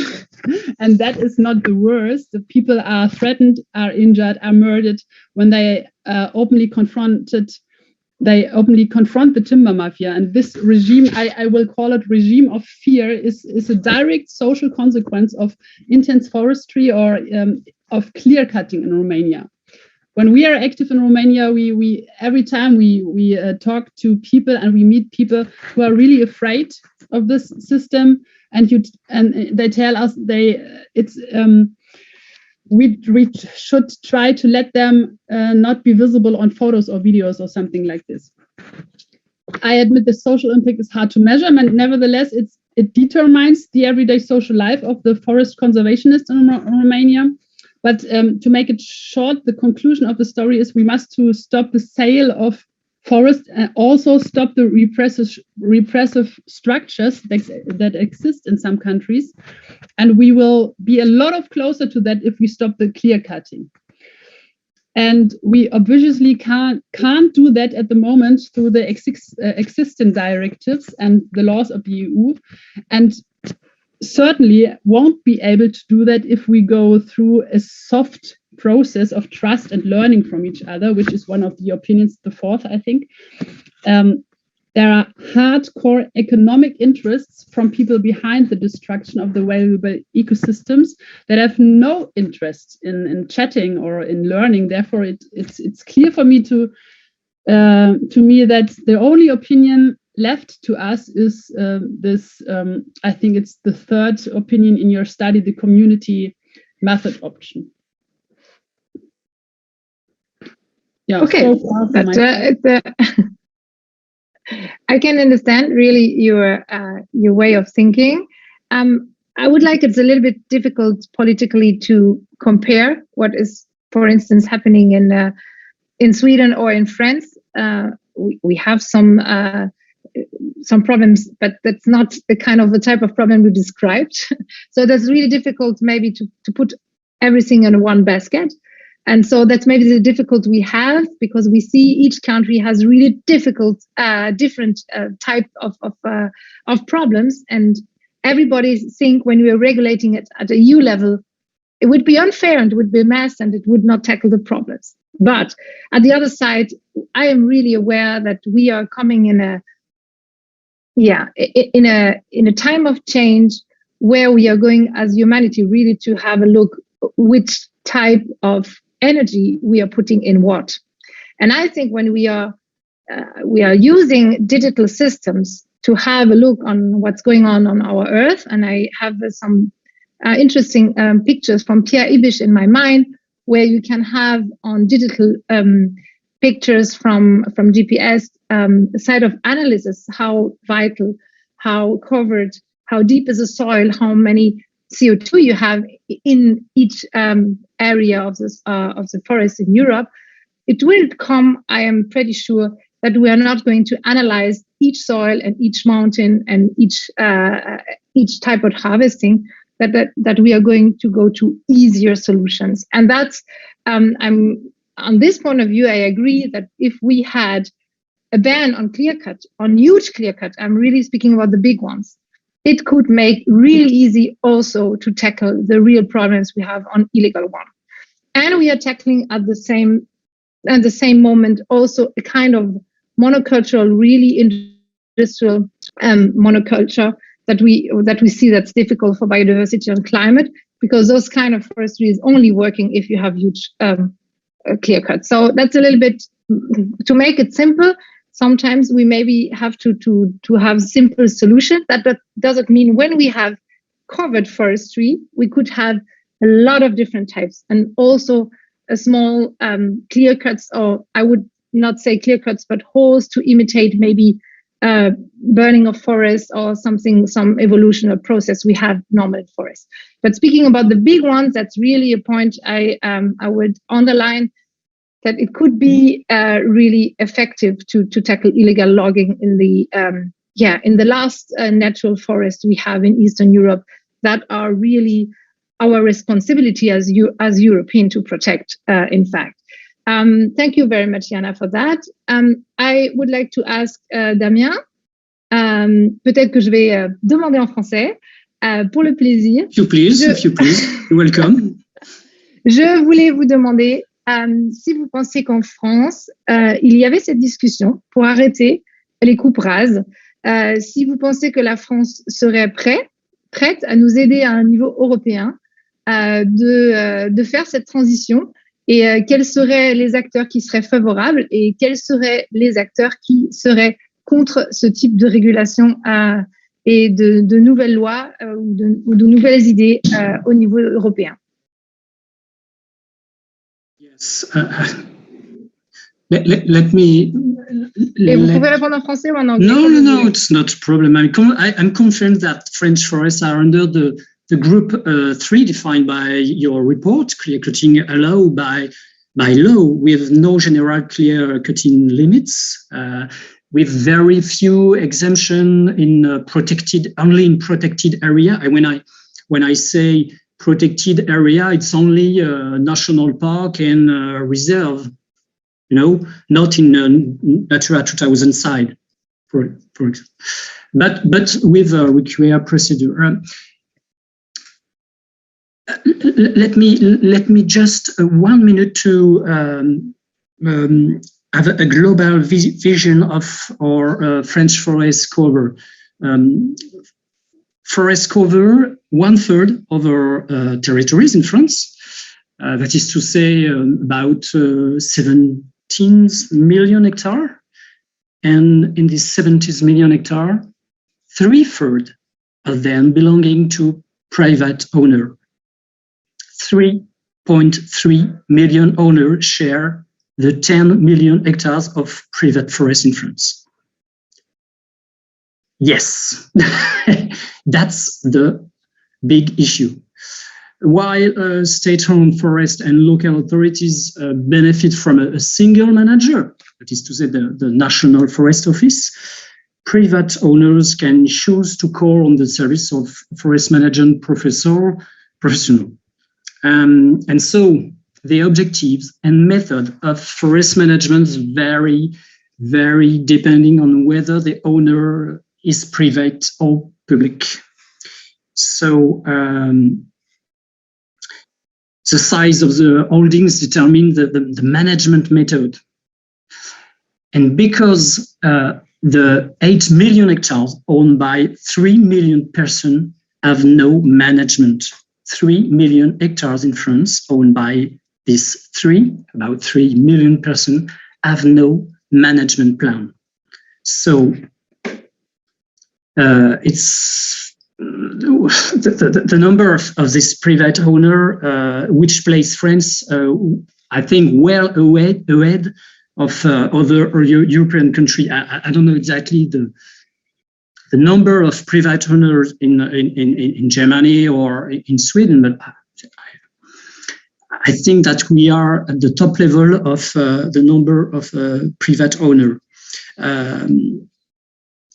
So the average size of private properties is estimated at near 3 hectares. So the huge fragmentation of French private holdings have consequences in terms of the participation of owners in the distribution of information, technical information, and in the unit cost of intervention characterized by economies of scale and in decision in the active management of forest. So there is some, of course, regulatory rules at the NUTS level 3. That is NUTS. Is it okay for everyone? NUTS. It's called the Department in France. Mostly a threshold of 4 hectares is defined if you harvest more than 15% in volume of Eisten. We must declare your clearcut. But remember that I said that most of the average size of property is 3 hectares. So in France, it's kind of perversity because the average size of private properties is 3 hectares, and the threshold at the department level is 4 hectares. So, have you understand? Yeah. I get your point, but at the end, even if you're a private owner, in Germany we say a property makes you responsible at what you're doing. Eigentum verpflichtet. It doesn't mean that you have no responsibility.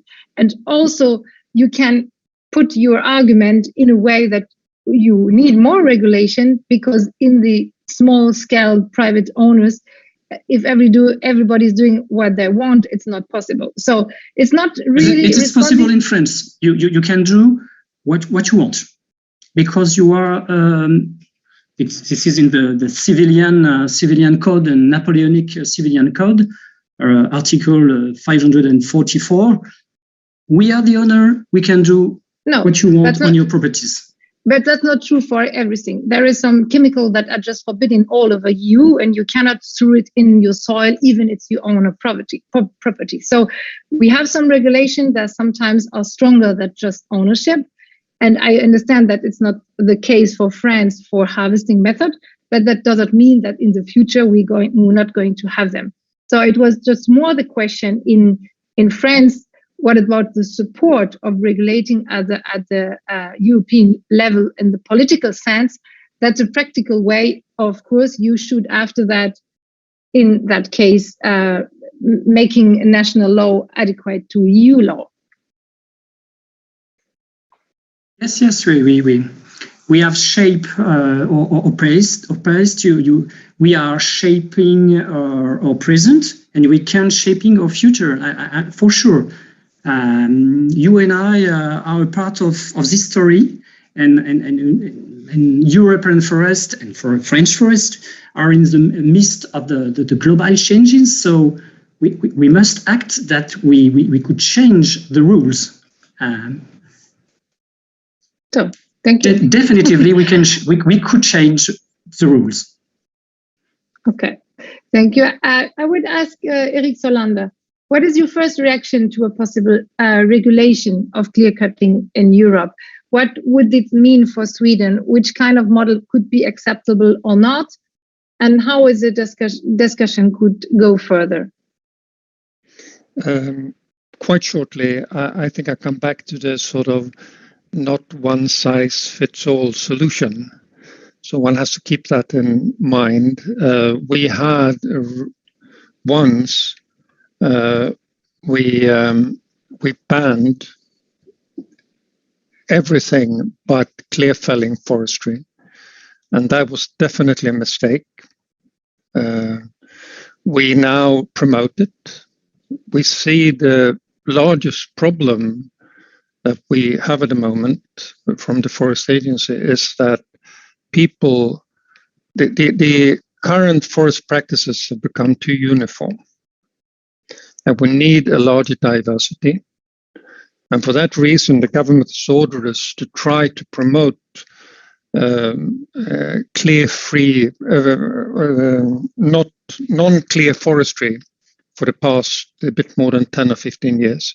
For these historical reasons I told you previously, the great failure about 70 years ago, very few forest owners, we don't have 3 million forest owners in Sweden, we have 300,000, and they have about 11 million hectares in total, so there's a total of about 50 hectares apiece.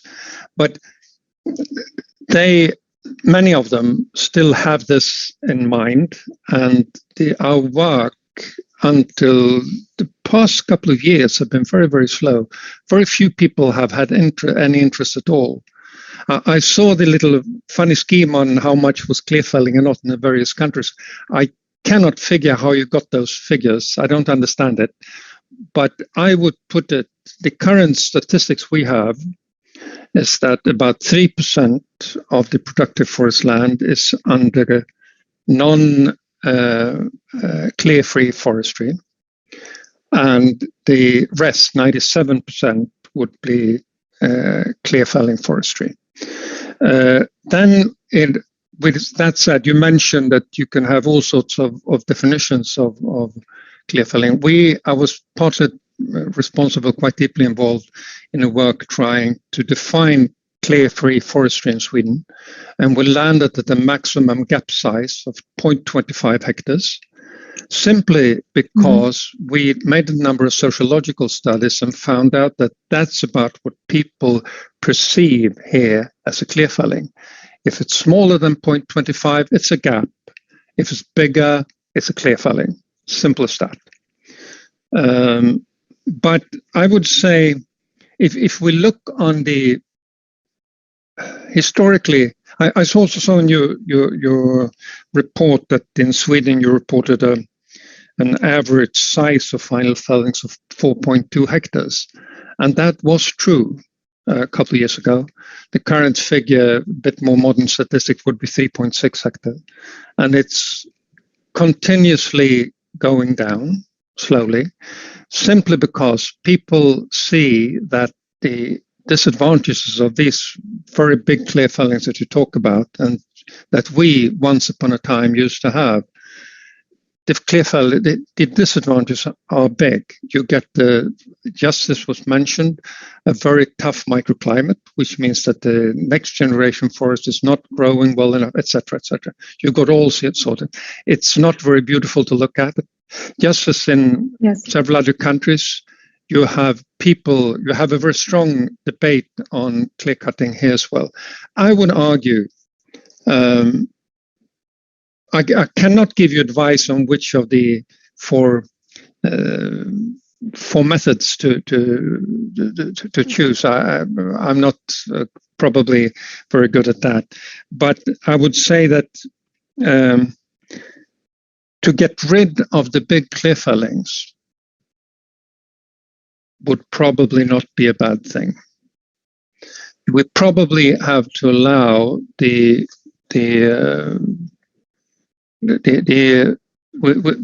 go into only non-clear-cut forestry would probably be a mistake. To ban them totally, we would probably run large risks with everything from damages to other problems that we don't really understand yet. We have to understand that our systems are under severe attack from climate change. Mm-hmm. And this is something that we need a varied approach, and we need to learn quite a lot. But I'm quite sure that the large clear fellings is not a part of the future solution. Thank you. That's nearby a good conclusion, but we are not done now. I will ask Jana again to step in. Maybe in a more, I know it's not the core of your work, but I know you had a lot of thought on that.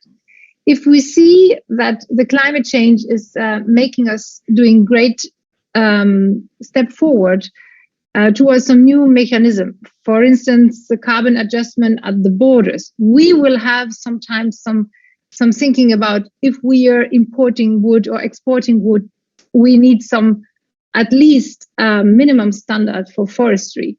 And I would just ask you, jumping on a little bit in this discussion, what is for you a clear cut? How big it is for the perception of people? That is the point of view that Erik Sollander just come in on an ecological way, but also on a socio-economic way. What could be the first step we could, as a policymaker, achieve to really define as a big clear cut? What is your perception on that? Because of sure we have to define it if we want to go further. So this is also a good question for me, I think, because in Germany we have this problem that what has already been said, we have on the federal state level, we have these 2 hectare clear cuts which are allowed. But if you make a clear cut which is 0.1 hectare under this, below this 2 hectares, then you have no problem. And then you leave a few rows of trees and then you make the next clear cut. So there's one clear cut after another with a few trees between the 2 clear cuts or the 3 clear cuts. So we have the same problem in Germany. And if you ask me in which direction we should go with the regulation, I'm really sure that a hard ban of clear cuts is perhaps really difficult because there are some limitations even in my view, because for example, let's not fool ourselves, the demand of wood is increasing worldwide. So for the transformation of the construction industry, for increasing paper consumption, for large scale industrial combustion of wood and others. And I'm surely in favor of a ban of clear cutting, of course, but in my opinion, regulation will only work if we also reduce the demand for wood in society as a whole and across all resorts. A ban of clear cutting can also help to reduce this demand, I think. We have to manage wood more efficiently and more sufficiently and at the end of the supply chain, and otherwise all forests regulations won't help, I would say. So I would adapt this on every regulation we will find if we will have clear cuts or not.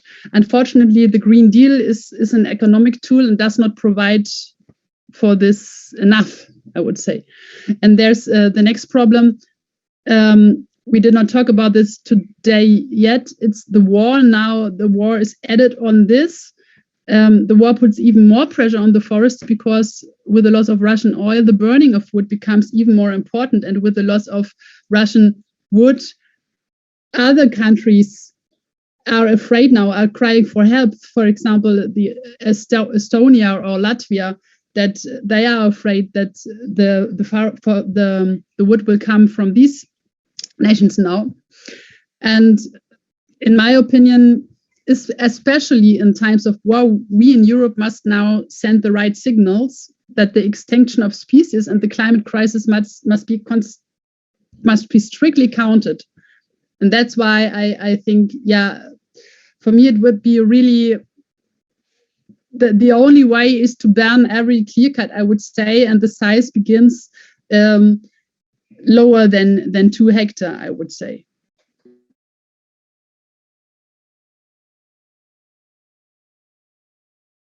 Your microphone is off, Anna. That's better with the sound. Thank you, Jana. I have the hand up from Pierre Ibisch. He wants to jump in also on this question of which kind of definition we could reach on which kind of fact base, sociological one or ecological one. That's good that you're jumping in. Thanks a lot. Yeah, just a brief comment from an ecological point of view. So Jana has mentioned already the size does not matter in the first part of your statement.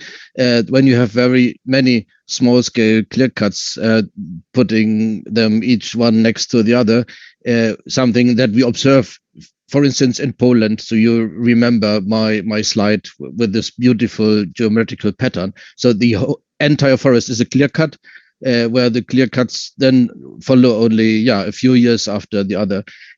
So rather than only looking at the size, I recommend having another metric, such as the share of land under clear cutting or the share of forest as on a landscape level. This has not been discussed so far, and there we need a minimum threshold of forest that must not be clear cut. And this cannot be defined like just as a measure, but can only be defined taking into account the ecosystem functionality. And here again, I would make the point: it must be adaptive. We have to muddle through and learn. And in different ecosystems, we will have different like shares that can be maybe cut.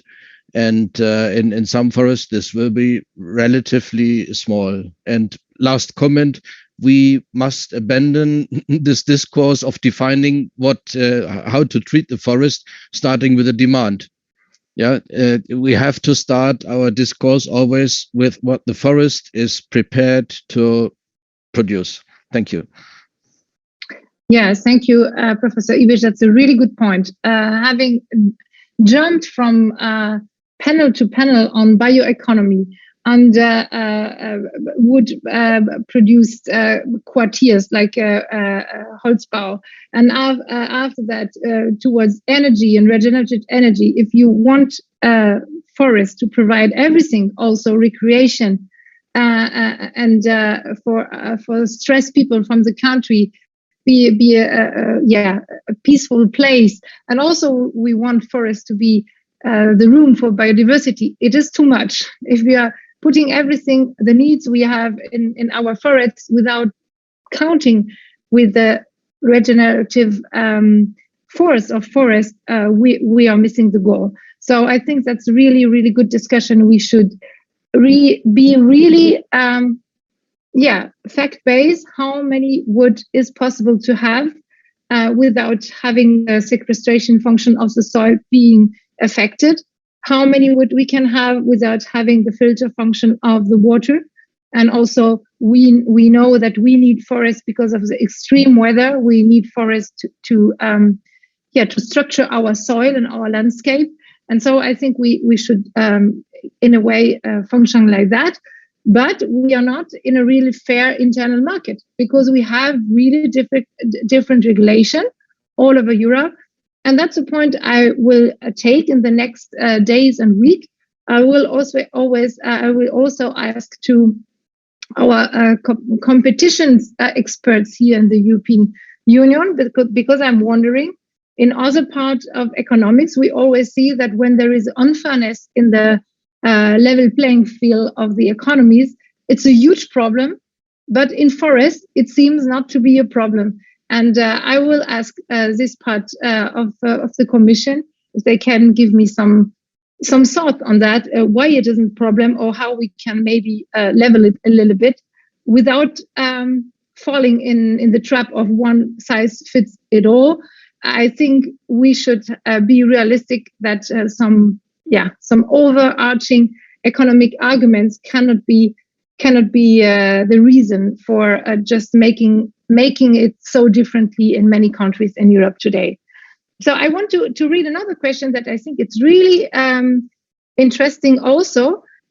We had somebody asking, it's a little bit back to the social economic package we had before. When we're looking that nature closed forestry, of course, is in a way in the harvesting method will be cost intensive, the cost will be higher. Who will pay for this cost? Is it a small and middle scale timber harvesting and processing companies?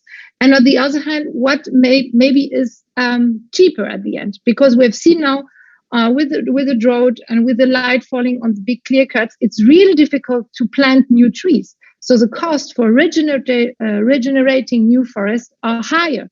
So maybe somebody can jump in that and give an idea on this social economic impacts. If we're changing the harvesting method, one will be more intensive, but the other hand should be lower in cost. What do you think, Bernd? Maybe on that. Yeah. So I think this is a good point. So what you maybe what the profit of a more efficient harvesting method, you should also have to spend more in, or you have to spend in artificial regeneration of the forests. And but right now it's quite maybe more about the traditional form in the Scandinavian forest. This is a way of, let's say, regenerate the same species as has been before. And in Middle Europe, it's more about changing the forest towards mixed species of conifers, more mixed up with beech specifically. So I think it's not only about economy; it's also about let's say a difficult vision of the forest, and also the society plays a role. I think it's more or less accepted here in the Middle European part that with coniferous forests mainly of spruce or of pine, it's not a safe and risk-free way to have a resilient forest in the future.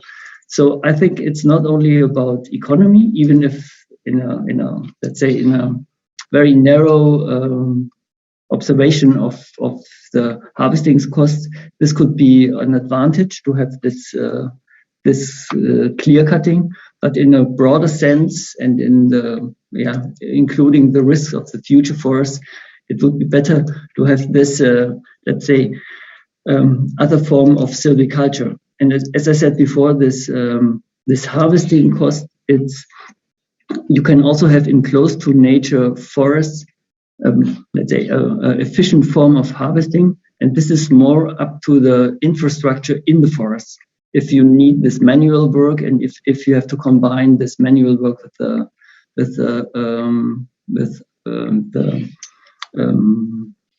harvesters, then the costs are higher than and it's the case if you have only this mechanized harvesting, but there you need this infrastructure. So I think it's quite you have to view it from different points of view. So it's the form of how can you harvest in the forest, and what is silvicultural, let's say, vision you have from the future risk-free and resilient forests. Mm-hmm. Thank you very much. And I think that's really the point that we have also as a EU politic, not to do the same mistake we did with the agriculture policy. That's a big fear. And so we have more to maybe just, as you said, to invest more in transition invest more for other way to harvest and maybe innovative, but not to step in and regulating each square meter, because that would be not the way we think to do. But to do a transition, we sure need new investigation in a new type of forestry close to nature and new type of harvesting. And I've seen really some innovative way not to go with the machine on the ground, but let the timer fly with some really innovative lifts, and that's really interesting. But of course there are investments, so maybe that's also the rule that the EU can go. That's providing some sense. How should we go towards more nature to close forestry and helping for invest towards this new technology. And I have two hands. I've seen Metodi, Sotirov, and Erik, so I can jump in, please. Metodi, you don't have any sound. You have to unmute. Thank you.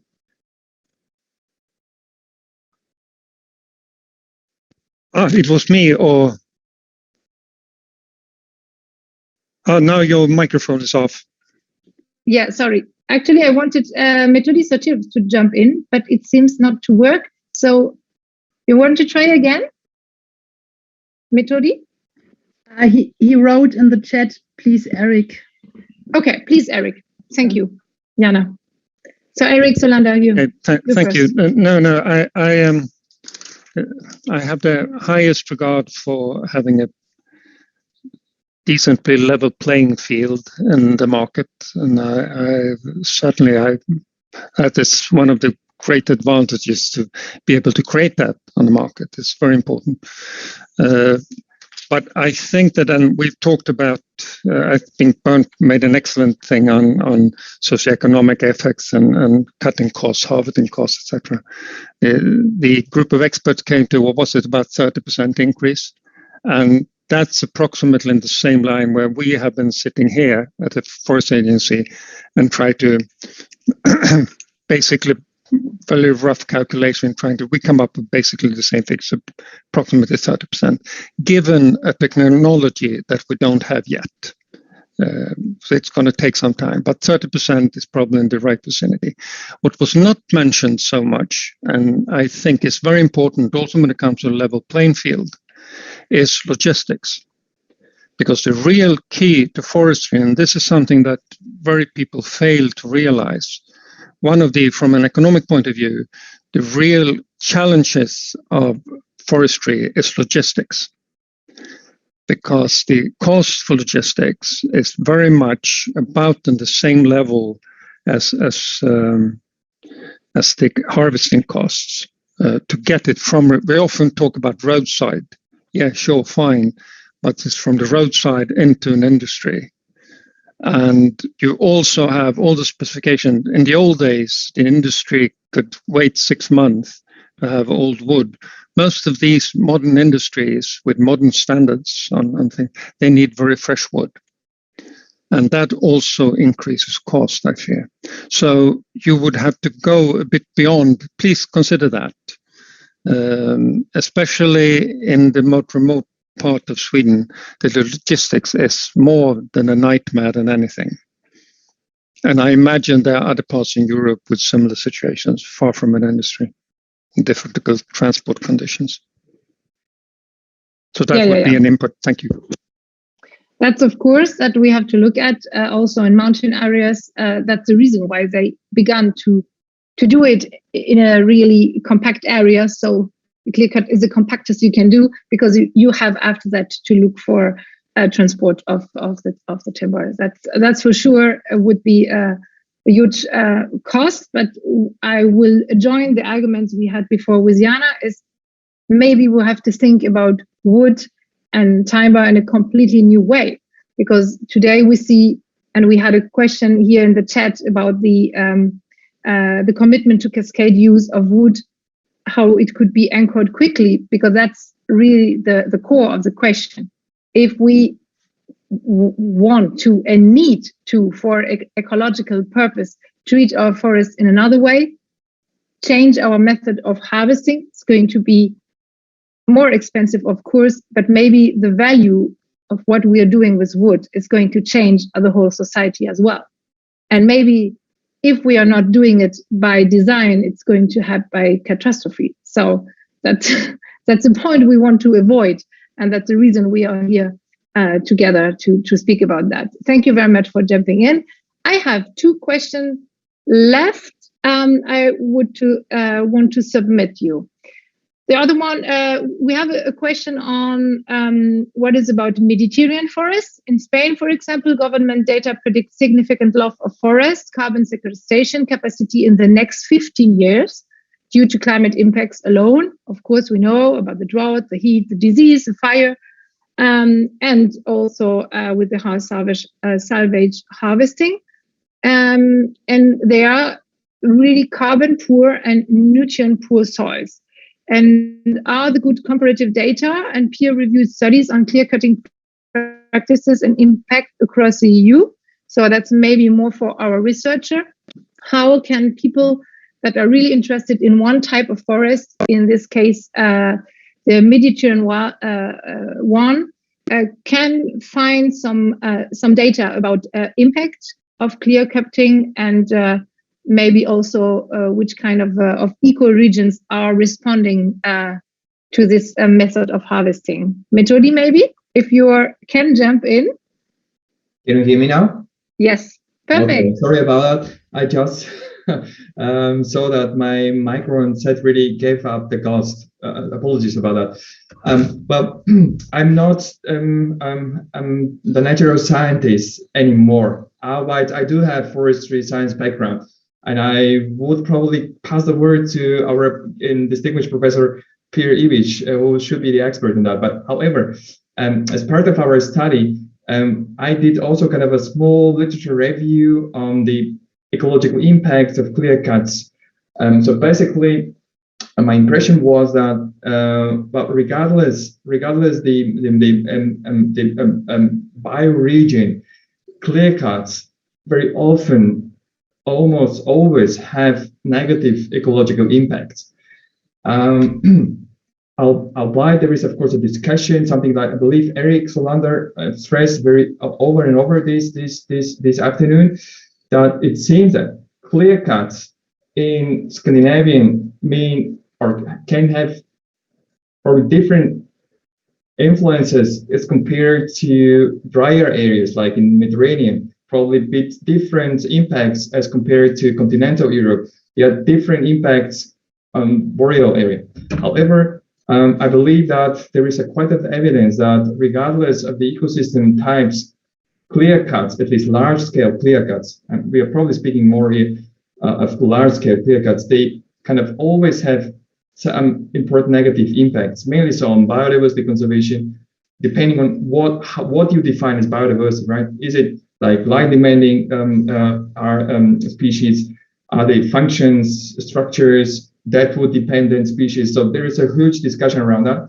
However, throughout this literature review, we also discovered that there are also some but not many positive impacts of clear cuts. However, smaller scale clear cuts might contribute to some important ecological functions. I believe we are kind of talking here about mosaic of landscapes, some smaller scale nature conservation benefits, and so on. I stop here because it's not my primary discipline any longer. So I pass the word to the experts on this panel. But I believe that there's a huge of evidence saying that clear cuts very often having negative impacts, albeit they're having also some positive impacts. And here is really the science does matter. Thank you.